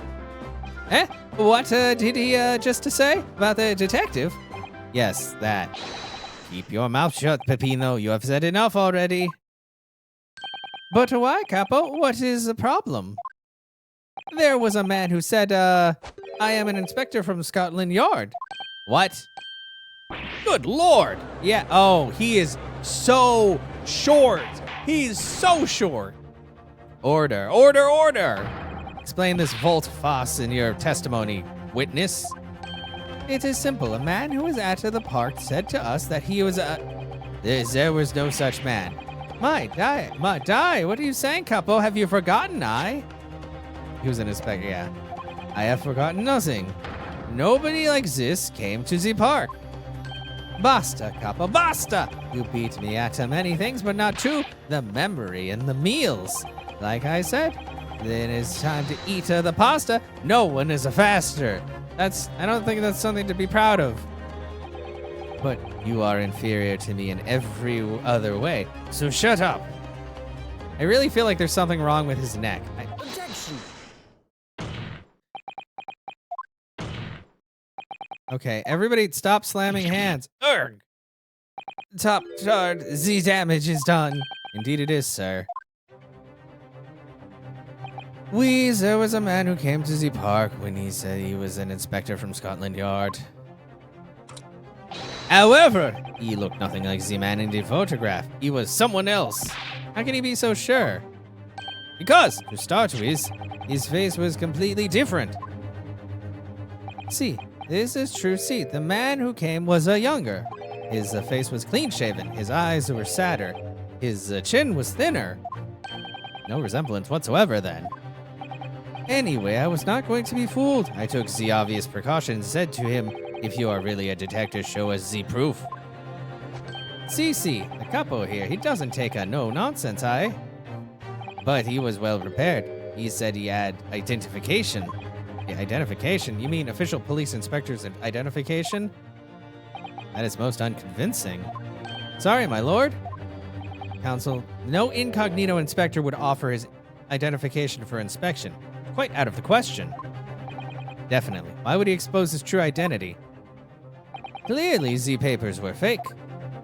Cierto, Capo, you are genius. As we say in Italia, it takes a thief to recognize another, And what happened after he announced that he was a detective? He became very annoying. He said, you are under investigation. So I took his papers from him and chased him out of the park. It was fantastico! And look at here, is the identification. So you stole it from the man. He had it coming. He made us very scared. But he was not who he said he was. Indeed, the person described does not appear to have behaved as a true inspector would. However, I believe it would be prudent for these identification papers to be entered into evidence.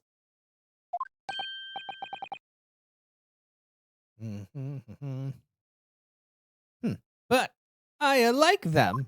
The inspector's identification has been entered into the court record.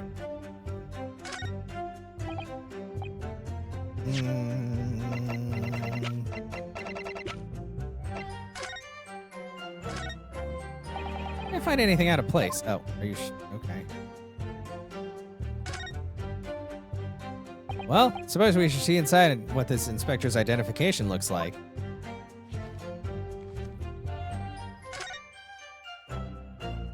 Yes, it definitely looks fake, doesn't it? Out of interest, what name is given? Probably just something plucked out of the air. It's Tobias Gregson. Wait, what?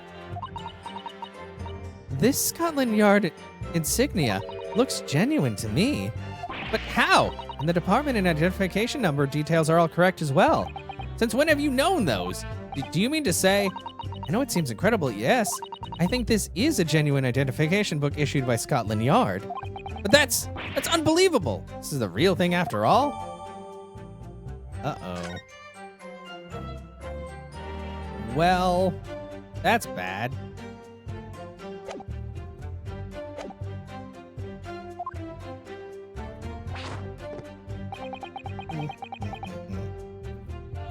Uh,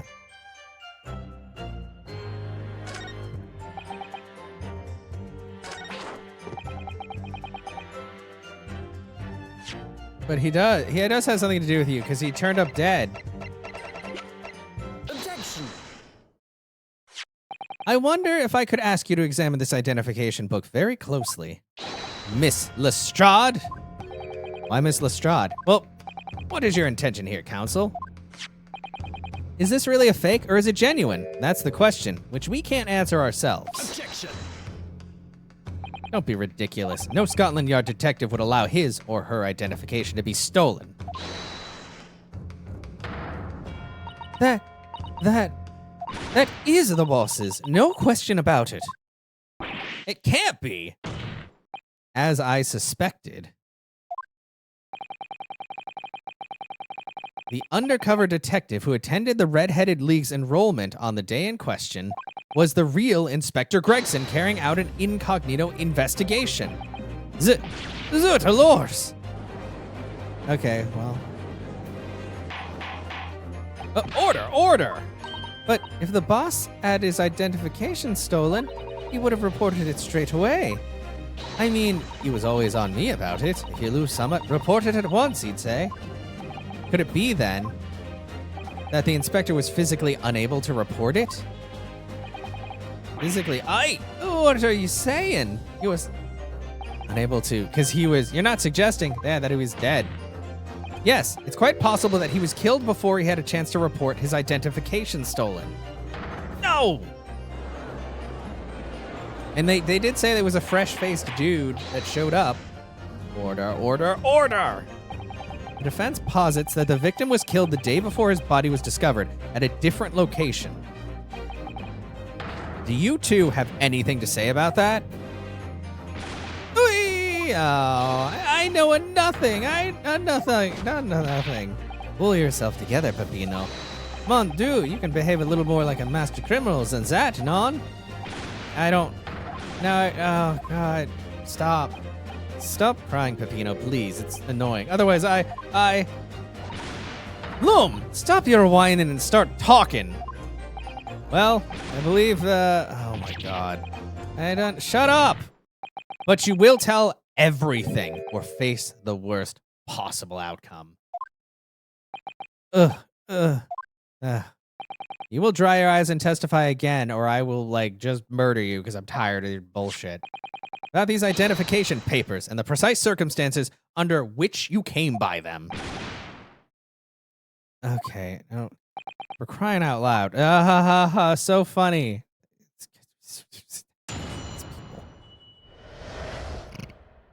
The detective and the identification. The truth is, we took him prisoner and kept him for the night at our secret hideout. Even though I didn't think he was a real detective, I was too scared to let him go that day, just in case. We took the man's identification from it and shut him in a room next to ours. There might have been a little tussle, but we did him no harm. The next morning, we let him go.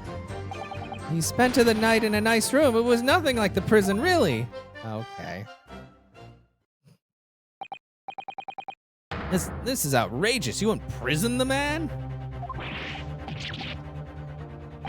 But no, it was not like a prison. He was a very comfortable and a calm and happy. Aye, Capo? It was never a part of my plan, I swear it. Oofa, so you think it was my fault, eh? Just because I got the date of the ferry wrong, just by a little a day. I do not think it was your fault, Peppino. I know it. No. Per favor, Capo. It is not fair. Shut up. Yeah, seriously, shut the hell up. Oof. I don't believe this. How could he have been a real detective? Counsel for the defense, proceed with the cross-examination. So on the day before the incident, Gregson spent the night confined in this pair's hideout. Ugh, stop crying. You're annoying.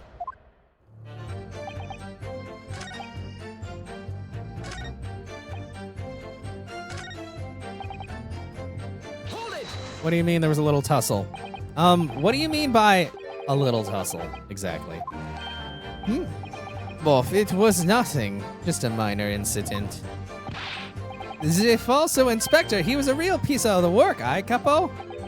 What happened? Uffa, it was a disaster. We give him a nice room, and what does he do, huh? In the middle of the night, he tries to escape through the ventiladore. Can you blame him? We chased him, bien, sir, and we caught him again. Can you blame us? Yes. Wait, you didn't shoot the man in your haste, did you? Who do you think we are? Of course not. I simply caught hold of him again and took him back to the room. How did you guys do that? I'm pretty sure that Gregson would have put up a really good fight. Excuse me. Like, come on. He's not a pushover. Mr. De Rossi, is something wrong? Me? Something Mr. De Rossi just said seemed to make you, seemed to make you act even more strangely than usual. What was that all about? Cavallo, at times like this, you don't want to have the capo after you, believe me, and I speak from personal experience. Personal experience? That is enough, Pepinos. There is no need to say more.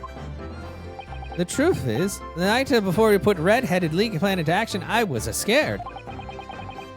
It was not fair to the capo, but I tried to run away. It's a shame you didn't manage it. But the capo here, he came after me like the turbine, huh? And he dragged me back to the house, kicking and screaming. I still have the bruises to prove it. Aye, capo? Bruises, you say? You want to see, You want to see my fantastico bruises? I knew there was something wrong with your neck. That's enough now, Peppino. No one wants to look at any part of you. So did you choke out the other dude, too, the informant man? What to do? I show you, or I don't. I show you, or I to do it, you little bastard. You do, or I kill you. Allora, if everybody wants to see, then I do it. Echo, you see? Is still very visible, aye? That red ring around your neck, you got that when you were dragged back to the house? See, the capo, sometimes he is a very... I said that's enough. Yeah, he's very rough. Okay.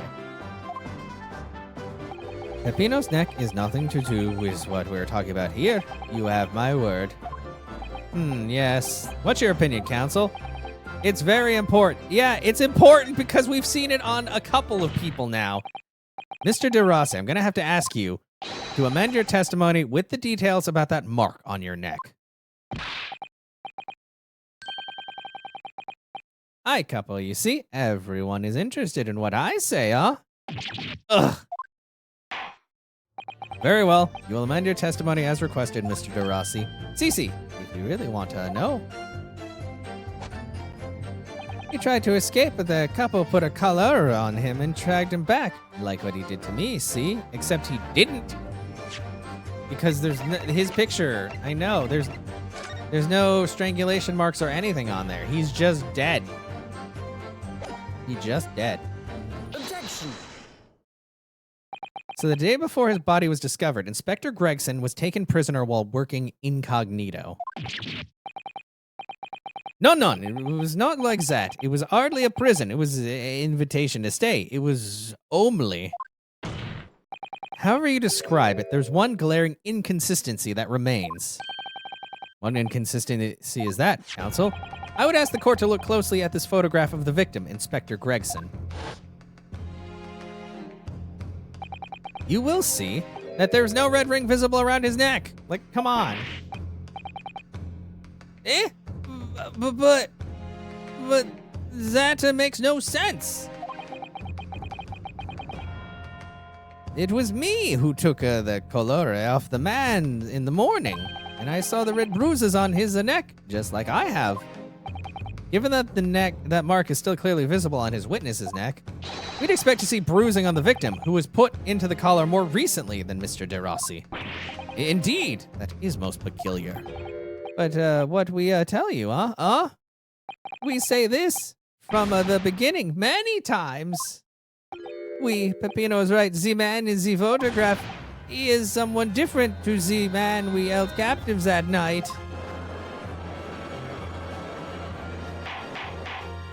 Order, order, order! So the one you held captive was Gossip. Because he was the one with the neck ring. Actually, does it show up on his little... Yep, it sure does show up on there. Here, then, that on the day before the incident, the man who visited the park on Lime Street posing as an incognito inspector was not Inspector Gregson at all. Objection. If that's true, however, how do you explain the inspector's identification? This is a genuine identification book issued by Scotland Yard. It's inconceivable that someone could have stolen such an important item from the inspector. The prosecution made that assertion itself. Ah, darn it, I thought you wouldn't do that. We also know that the inspector had made a note about the Red-Headed League in his diary for the day, which surely means we can't divorce the two events completely. The inconsistency noted by the defense is most troubling. If it were the real Inspector Gregson whom these two red-headed gentlemen encountered, the fact that no bruising can be seen around his neck defies explanation. Equally, if they actually encountered an imposter, how did that person come to be in possession of the real inspector's identification? Does the defense have some plausible explanation, counsel? The whole thing defies explanation. It is for precisely these occasions that we keep meticulous notes in the court record, Mr. Naruhodo. Because those are the facts, and the facts cannot lie. No, the facts can't lie. Even when they point to something so incredible, it's almost unbelievable. Well, my lord, the true identity of the person who turned up in the park for the Red-Headed League's enrollment is revealed by information in the court record, I believe. Good gracious! Very tantalizing, Mr. Naruhodo. So why don't you help us all see whatever truth it is that you've apparently seen? Who exactly was this inspector that appeared before Mr. De Rosso and Mr. De Rossi? An imposter. Though it seems incredible, I admit, the undeniable facts point to only one thing. Since no bruising can be seen on the victim's neck, the person who these two red-headed men took prisoner that day cannot have been Inspector Gregson. In other words, your whole argument up to now has been a waste of time. Objection. Nuh-uh. On the contrary, I haven't finished. What? There's no bruising on the victim's neck, so the question immediately posed next is, who exactly was this man in the park on Lime Street found to be carrying Inspector Gregson's identification? See, that's right. We tell the same story every time. Whoever this man was, the capo dragged him from a pillar to a post with a dog collar. Mon Dieu, Peppino, it was not so harsh as you say, huh? So who was that falso inspector, Who was he? Clearly the defense has an idea about that. About the true identity of the man these two imprisoned that night. I must ask the counsel for the defense to elaborate post-haste. Who did the witnesses encounter in the park posing as Inspector Gregson? There's only one person with, marks on his neck. And that's Gossip. Goodness me, isn't that one of the witnesses who was in the stand in this very courtroom earlier today? A nameless man whose only occupation appears to be peddling hearsay to passerby. Objection. What on earth would a street seller be doing with a police inspector's identification papers? Witnesses, is this the man or not? What has happened to his lip? Huh? See, this man is not for the Red-Headed League, He is looking for the Twisted Lip League, no? Perhaps, rather than making such a rash claim next time, you should bite your lip instead. It seems improbable, yes, but one undeniable fact remains. During his testimony earlier, I noted something around the man's neck. A red ring of bruising. Eh? What? The defense demands that Mr. Gossip be brought back to the stand. Order, order! Bailiff? Bring the aforementioned witnesses back to the courtroom. Immediately!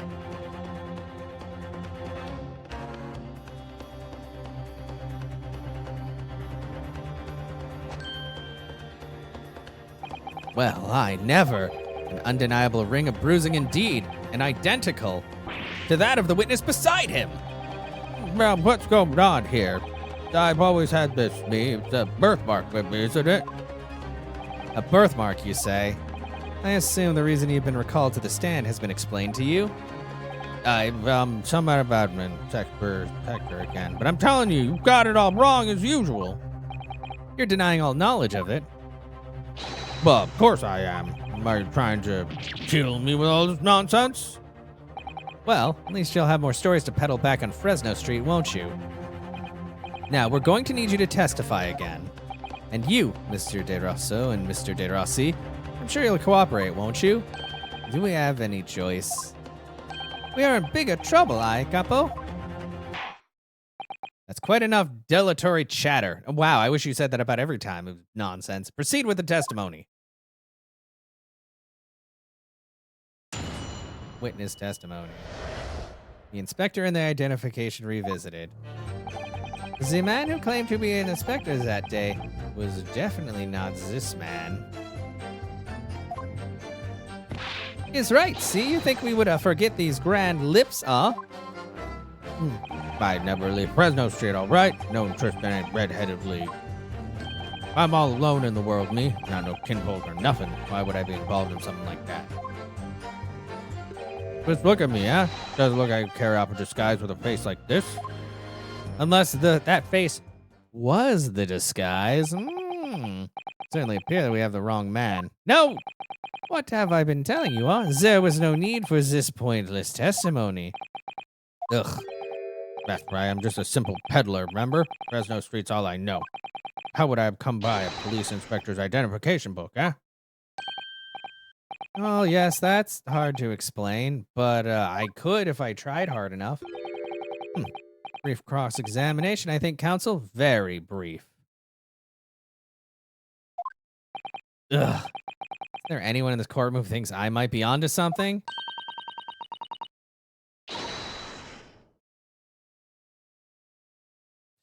I stand steadfastly at your side as always, Mr. Naruhodo.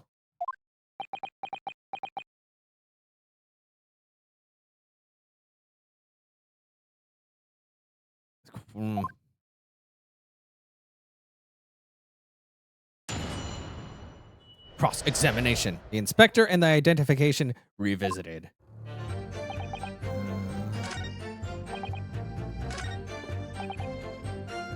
Hold it! You sure, though? So, you'd heard of the Red-Headed League, had you? Don't get a name like gossip for nothing, man. It's my business to know what's going on in town. I sold that tasty tidbit to a pair of redheads that came past me. Just between us, I even got sandwich to cop up for it. Well, he does have a very red nose, if that counts. Who knows? But as you can see, my own hair's not got a hint of red in it. And in any case, Fresno Street's my patch. You won't catch me sidling out to some other part of town. No, sir, not likely. This guy has something to say to that.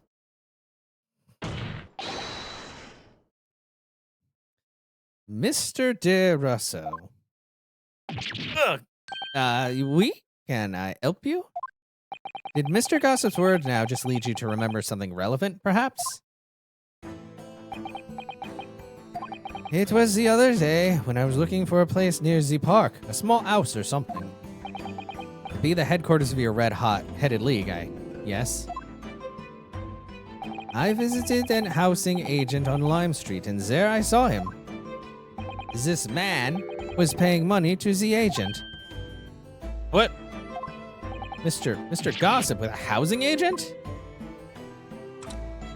He had some kind of contract in his hand, and they were clearly discussing terms. But no, you're mistaken, chum. Well, I've never left Fresno Street, like I said before. You've mistaken me for someone else, someone with the same face. No, the capo is right. I remember it too. He was paying the man with banknotes. The banknotes. With notes. Like I said, that wasn't me. I was curious why this man with the dirty clothes had so much money. So I looked at the name on the papers. And what name was written? Mr. Gossip? No, this man, he lies. He tells you he has no name. But in fact, his name is Hugh Boone, huh? Is better than Mr. Gossip, I think, see? Oh! Excuse me. Peddler tidbits of information, like I've said, on Fresno Street, and that's that. I don't much like folk talking about my personal life. Indeed. And it is not the intention of the court to invade the privacy of the witnesses, unless it has to do with the case. Very well, I shall respect your wishes, sir. The aforementioned name shall be redacted from the court records on this trial, assuming no objections. Yeah, I have an objection. I'm sorry, my lord, but the defense does object. Because the name just mentioned has a very deep significance to this case. Good gracious! Do you similarly object, Prosecutor Asagi? As it happens, my lord, that particular name has already been mentioned during today's proceedings. Well, I never. In what capacity? Hugh Boone, the name of the leaseholder of the room. Let me put this very simply. The victim's body was discovered in your rented room. I suggest, sir, that you start talking. Well, all right. I suppose that might be the case,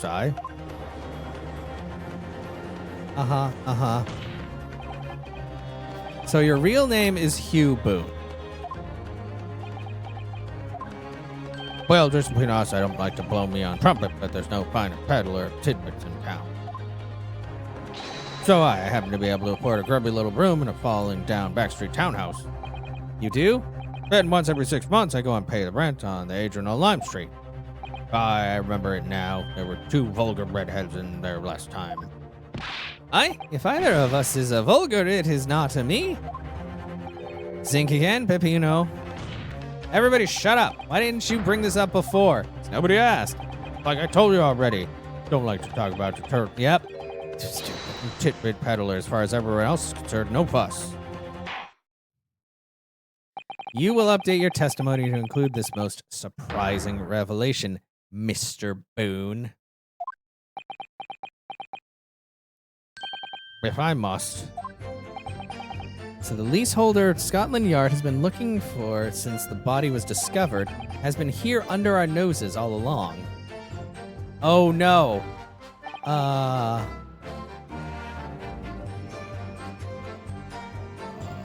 No, okay. If he's the one who rented the room, then it makes so much sense why this framed photograph is in there. Because then it's not, oh my God, it's not his room. The room doesn't belong to Gregson, like I originally thought. The room belongs to this man who is not who he says he is, because he has a picture of somebody else's wife in here. And there's only one person who would have a picture of his wife in there, and that's Mr. Man. But I don't know, now that I know he rented the room. No kinfolk, huh? Objection! You liar! You liar! You have a wife! If you have no kinfolk, as you put it, then explain why it is among the sparse furnishings we found this photograph in the room. So he's investigating all of the stuff that's happened because he was he trying to, so he must have, I don't know if he killed Gregson or not, but he was keeping up with everything. Unless he was the real Reaper of the Bailey. Since he's been keeping up with all of this stuff. Because he would have access to it, somehow. Oh, man. This is getting, more and more twisted. I presume, as you've been renting the room, that this photograph belongs to you, does it not? Mr. Boone, drop the pretense and tell the court exactly who you really are. I don't know what you mean. I'm a peddler. I keep telling you so. You really don't need to bother with me. Please just leave it alone. As the man says, leave it alone. Whatever the truth about this man's life, it has no bearing on this case. Yes, it does. Because it's simply not possible that he impersonated Inspector Gregson. But he didn't. How can you be so sure? Well, he kind of did. But just look at the man. No amount of disguise could ever hide those unmissable features. But what if we were to look at this the other way around? What do you mean? Yes, counsel, what do you mean? Well, there's no denying that Mr. Boone's lip is very prominent indeed.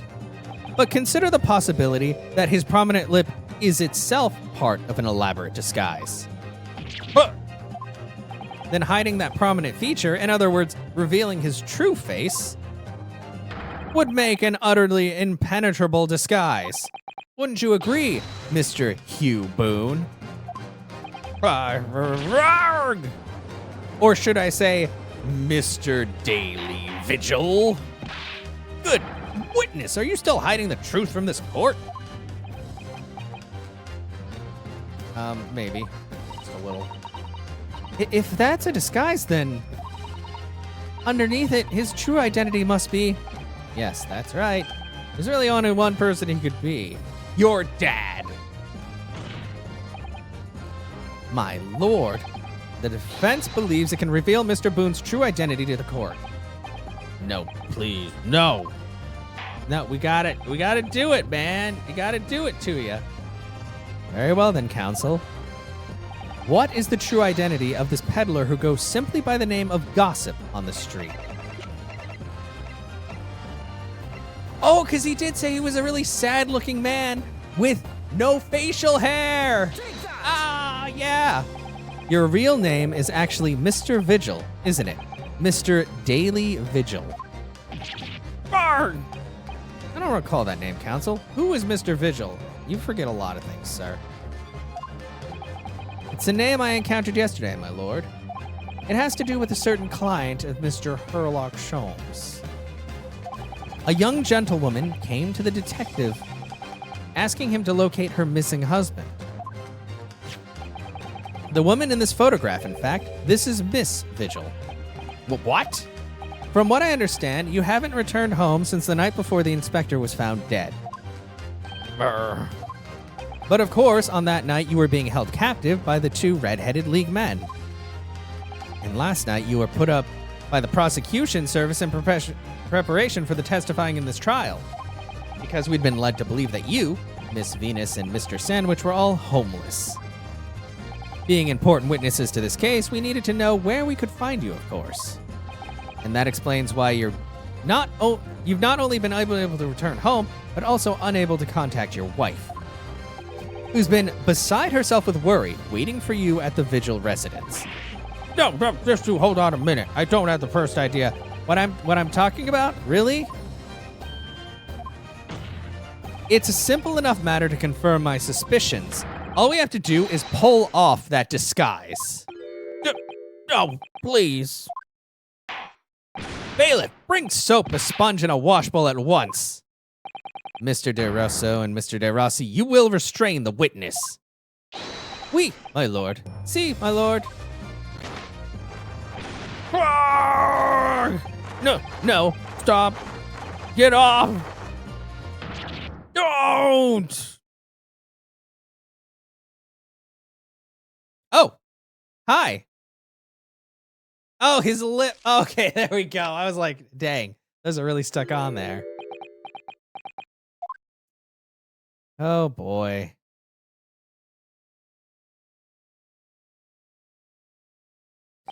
Well, we are now seeing your true features, I presume. Lift your head, sir, so the court can see your face. He does look really sad. It would appear that the defense counsel's assertion was entirely correct.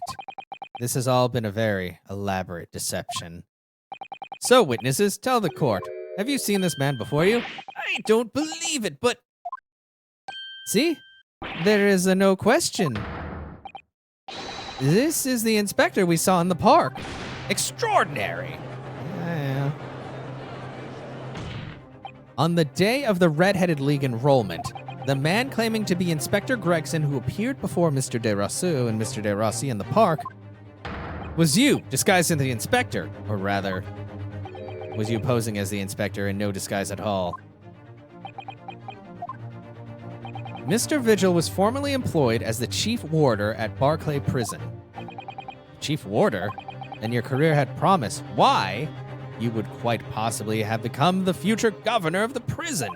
What on earth have you been doing peddling tittle-tattle on Fresno Street? Well, it's been 10 years since Mr. Visual worked at the prison. 10 years? So you know, I'm really dreadfully sorry about all of this. Yes, it's true. I am Daily Vigil. And you were the chief warder at Barclay Prison 10 years ago? So where did Mr. Hugh Boone come from?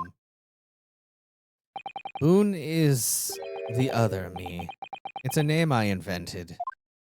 Well, evidently there's a great deal more to this. I'll explain everything. I'll tell you just how wretched my life has become. Okay? As you say, it was 10 years ago now that my employment as Barclay's chief warder came to an end. Having left the prison service, I searched for some new occupation by which to earn a wage, but times were hard in London and I found no suitable engagements at all. In desperation one day, I turned my hand at selling wares on Fresno Street. But your wife appears to know nothing of this. She still maintains that you're a chief warder at Barclay Prison. I was utterly determined that my wife should not know of my failings, which is why I've never told her. I opened an account at the bank under the name of Hugh Boone, and I rented the cheapest room I could find on Fresno Street.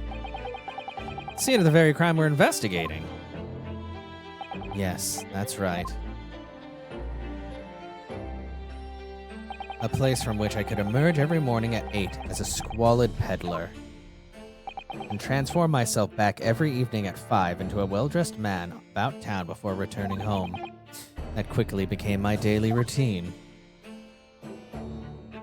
I was puzzled by the lack of furniture in the room, but that explains it. But why on earth didn't you just tell us this in the first place? Oh, because it's shameful. I have a wife, sir, and 2 sons. 2?! And without wishing to sound self-conceited, if they regard me with some pride. I couldn't bring myself to disappoint them. So instead, you decided to conceal your occupation from them. Yes. I've made such a terrible mess of everything. Still, one thing doesn't add up. No matter how many tidbits of information you could sell to passing gentlemen, even at 6 pence apiece, you couldn't hope to match the salary you must have commanded as chief warder at the prison. Very true. I've kept your family in comfort despite 10 years of somewhat misbegotten employment. That was all thanks to Inspector Gregson. What? Inspector Gregson? What on earth? Was he giving you some of his salary? It was some years after I had invented Boone and begun my other life as a street seller. He, the inspector that is, recognized me one day. Do you mean to say the victim was an acquaintance of yours?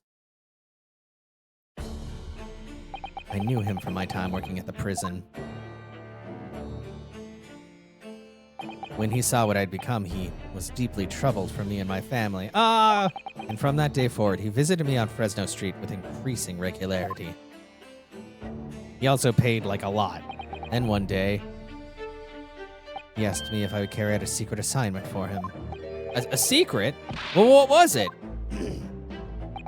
I was to impersonate the inspector. What? Impersonate him? Oh, okay. We always met in that little room so the inspector could brief me. Visit Orix's tomorrow and take a statement from the proprietress. It was always something along those lines, surveillance work, interviewing people. On those occasions, he would lend me his identification so that people would believe who I was. My instructions were to make an impression, to let people know that Inspector Gregson had been at work. And for those services, he compensated me financially. Scotland Yard inspector willingly relinquished his identification into your care with the intent to deceive? That, as I'm sure I need not put out, is a very serious criminal offense. But why? What was the point of your impersonating him? I truthfully do not know. All I can say is that the inspector warned me on numerous occasions. Now remember, Vigil, I need your solemn word. You don't blab about this to anyone, all right? Ever. Even if, well, if I end up a croaker. Oh. Well, sorry, Gregson, but we really needed that info. In time, he started to bring papers with him to the room as well. Okay, so that is his board. That is definitely his board. It became something of a secondary office for him.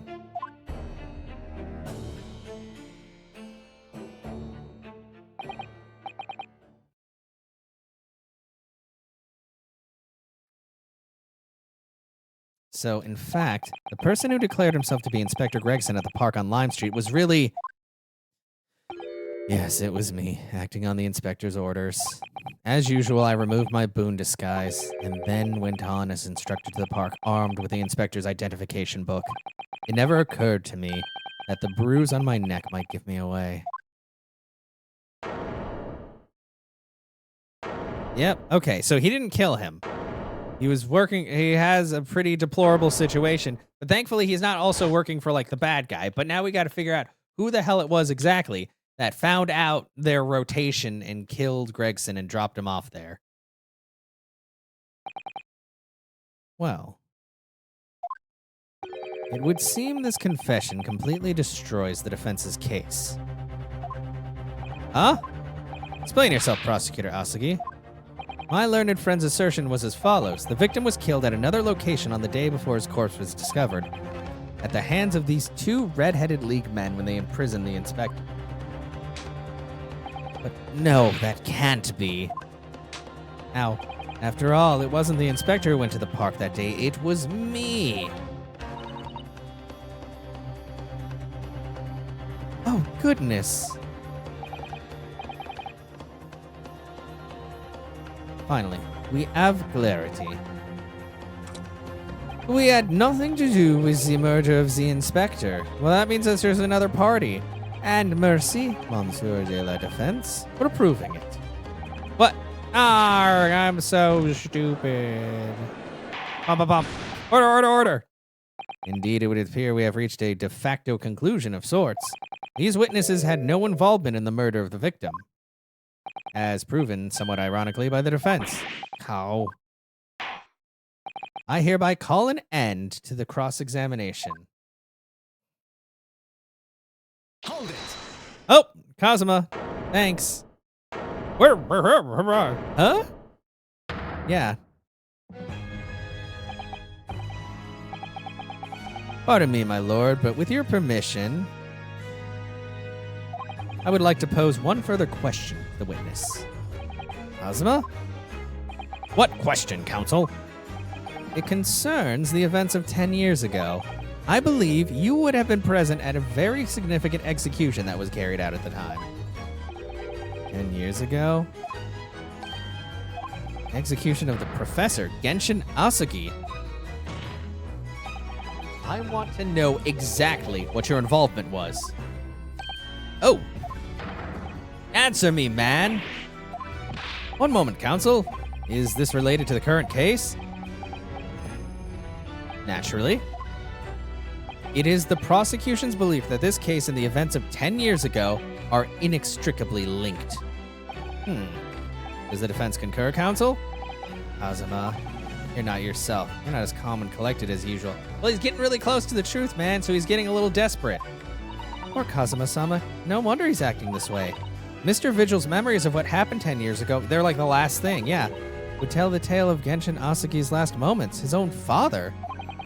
I know, I do understand that, but even so... Prosecutor Asagi, do you genuinely believe that this question requires an answer in order to learn the truth behind Inspector Gregson's death? I need you to trust me, please. Very well. The defense has no objection. I see. In that case, you will answer the question, witness. The truth is, I remember very little of that time. You've forgotten? I'm sorry to say, yes. As I said, I resigned from my role at the prison 10 years ago. But for some peculiar reason, My memory of the events leading up to that moment is extremely hazy. Does that not strike you as strange, Mr. Naruhodo? Sorry? Well, 10 years ago is a long time, but to have forgotten the reason why he left such an important job, yes, you're right. And not only that, Mr. Vigil's claim contradicts what we already know. The human spirit is a fragile thing. It's broken all too easily. Which is why we have a tendency to wrap it up for protection. Sorry? The human spirit? I'm afraid I don't understand what you mean. When we experience pain and suffering that we feel unable to bear, we block it out, obliterate it from our memories, seal it away. But it never truly leaves us. If the seal is broken, the memories resurface. And when they do, that fragile spirit may finally be crushed.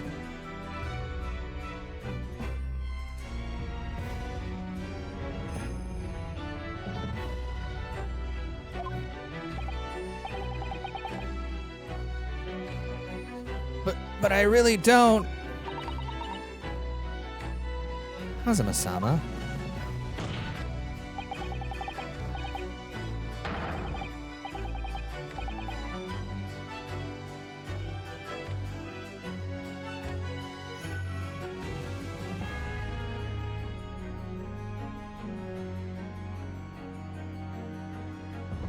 But if it must be crushed, then so be it, because the truth will not stay buried. It's coming out, one way or another.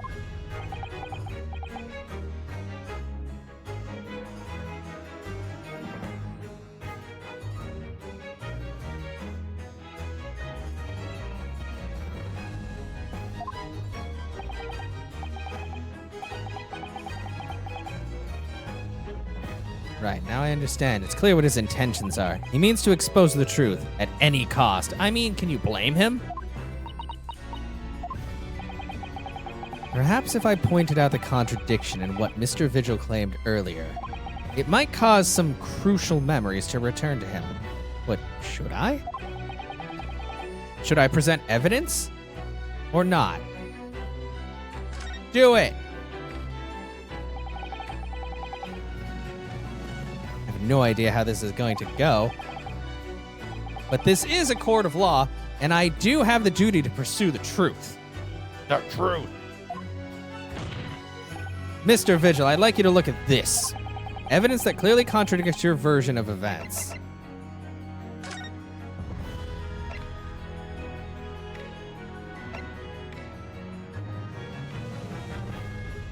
Oh, okay. That'd be the dismissal notice, right? Just a few moments ago, you made the following statement. I resigned from my role at... Oh, yeah. He says he resigned. He didn't He didn't resign. He was dismissed. It's different. If you resigned, that means you were the one who initiated the thing. But he didn't. He was dismissed. Ah, well, yes. In other words, you claim to have left the post of Chief Order of your own volition.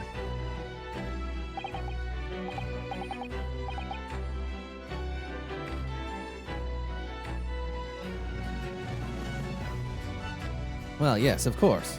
Why? Tell me. Do you remember seeing this document before? No, I don't. This is a dismissal notice ordering the immediate termination of a prison staff member's employment. Dismissal notice? And the name on the notice is yours, Mr. Vigil. What? What? It's mine? So you didn't resign from the prison service at all, huh? For some reason, you were dismissed as Chief Warder from Barclay. No, there's been some mistake. I'm sure. I'm sure I tendered my resignation. This dismissal notice is nonsense. Isn't it? Uh-oh. If you were forcibly dismissed, there must have been a good reason. Clearly, you did something. Mr. Vigil, it's time to break the seal and have you remember. According to the few remaining records, the final execution that you supervised was on the 17th of June, 10 years ago. And on that day, something very serious took place at Barclay Prison. The 17th of June. Was that the professor's execution? Professor. As you were the chief warder at the time, it stands to reason that you would have been present throughout the proceedings. I feel like somebody's going to show up and kill this guy. Like, he knows too much, and he's about to spill the beans. And this game loves to be dramatic. It does sound familiar. And yet, that execution never took place.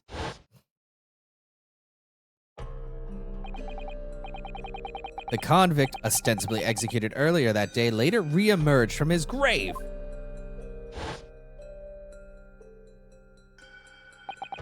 The convict came back to life?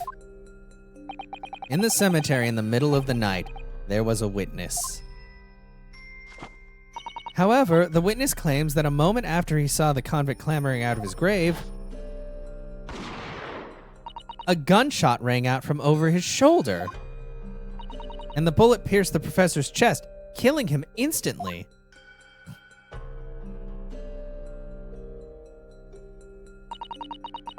Those may have been the professor's actual last moments. Yes. Seeing as you were in charge of overseeing executions at the time, you must know the truth about what really happened. It's in your head, somewhere deep down. Well, Chief Warder Daily Vigil, I know there are memories in your head that can explain what happened on the 17th of June 10 years ago. And now it's time for you to drag them up.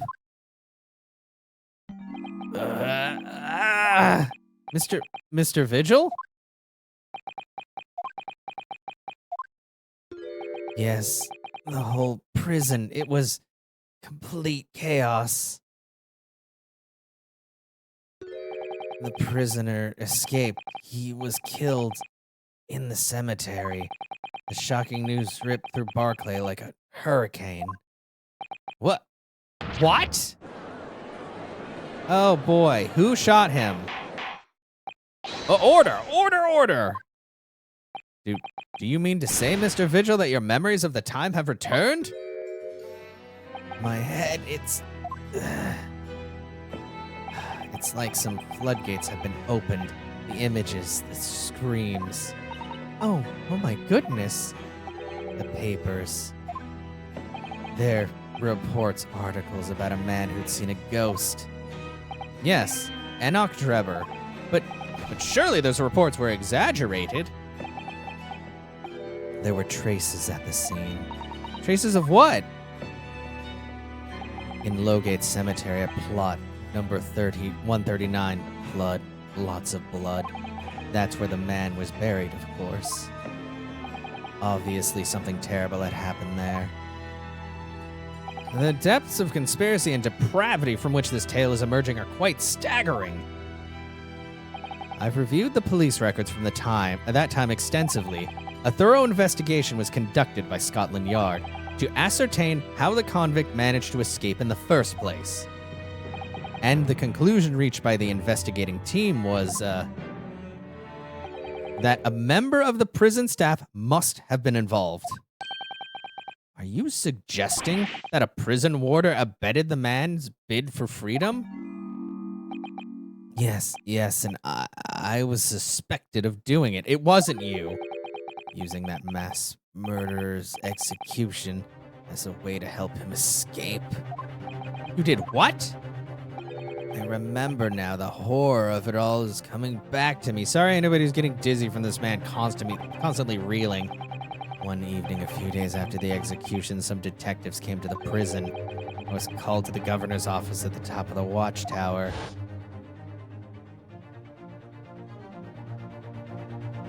I'm sorry, Daly. This is a serious business, but I cannot help you now. As Chief Warder, you were responsible for overseeing the execution of 4, eh? Well, it seems the fellows at Scotland Yard want to have a few words with you about it. You'd better pack your things, laddie. You to attend in person. I wonder if you had something to do with this. Stop spinning. This is so annoying to look at.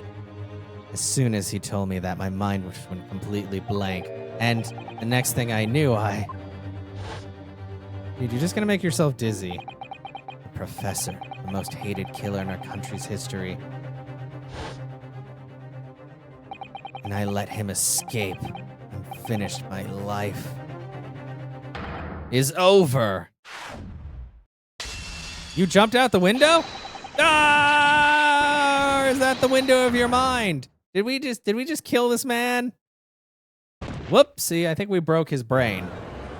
But he shouldn't have been spinning around like that.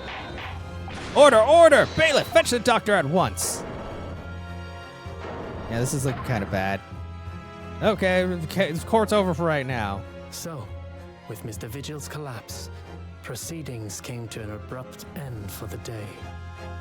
Once again overshadowed by the legacy of that notorious killer, appearing like a cursed ghost ship on a foggy ocean. Lord Van Zeeks, Mr. Vigil, Cosima, and Gregson. All of them bound by invisible chains anchored to the same wreckage in the murky depths of the past. But the miraculous light that had been trying to cut through the gloom and shine on those tragic events was playing on the edges of the truth at last.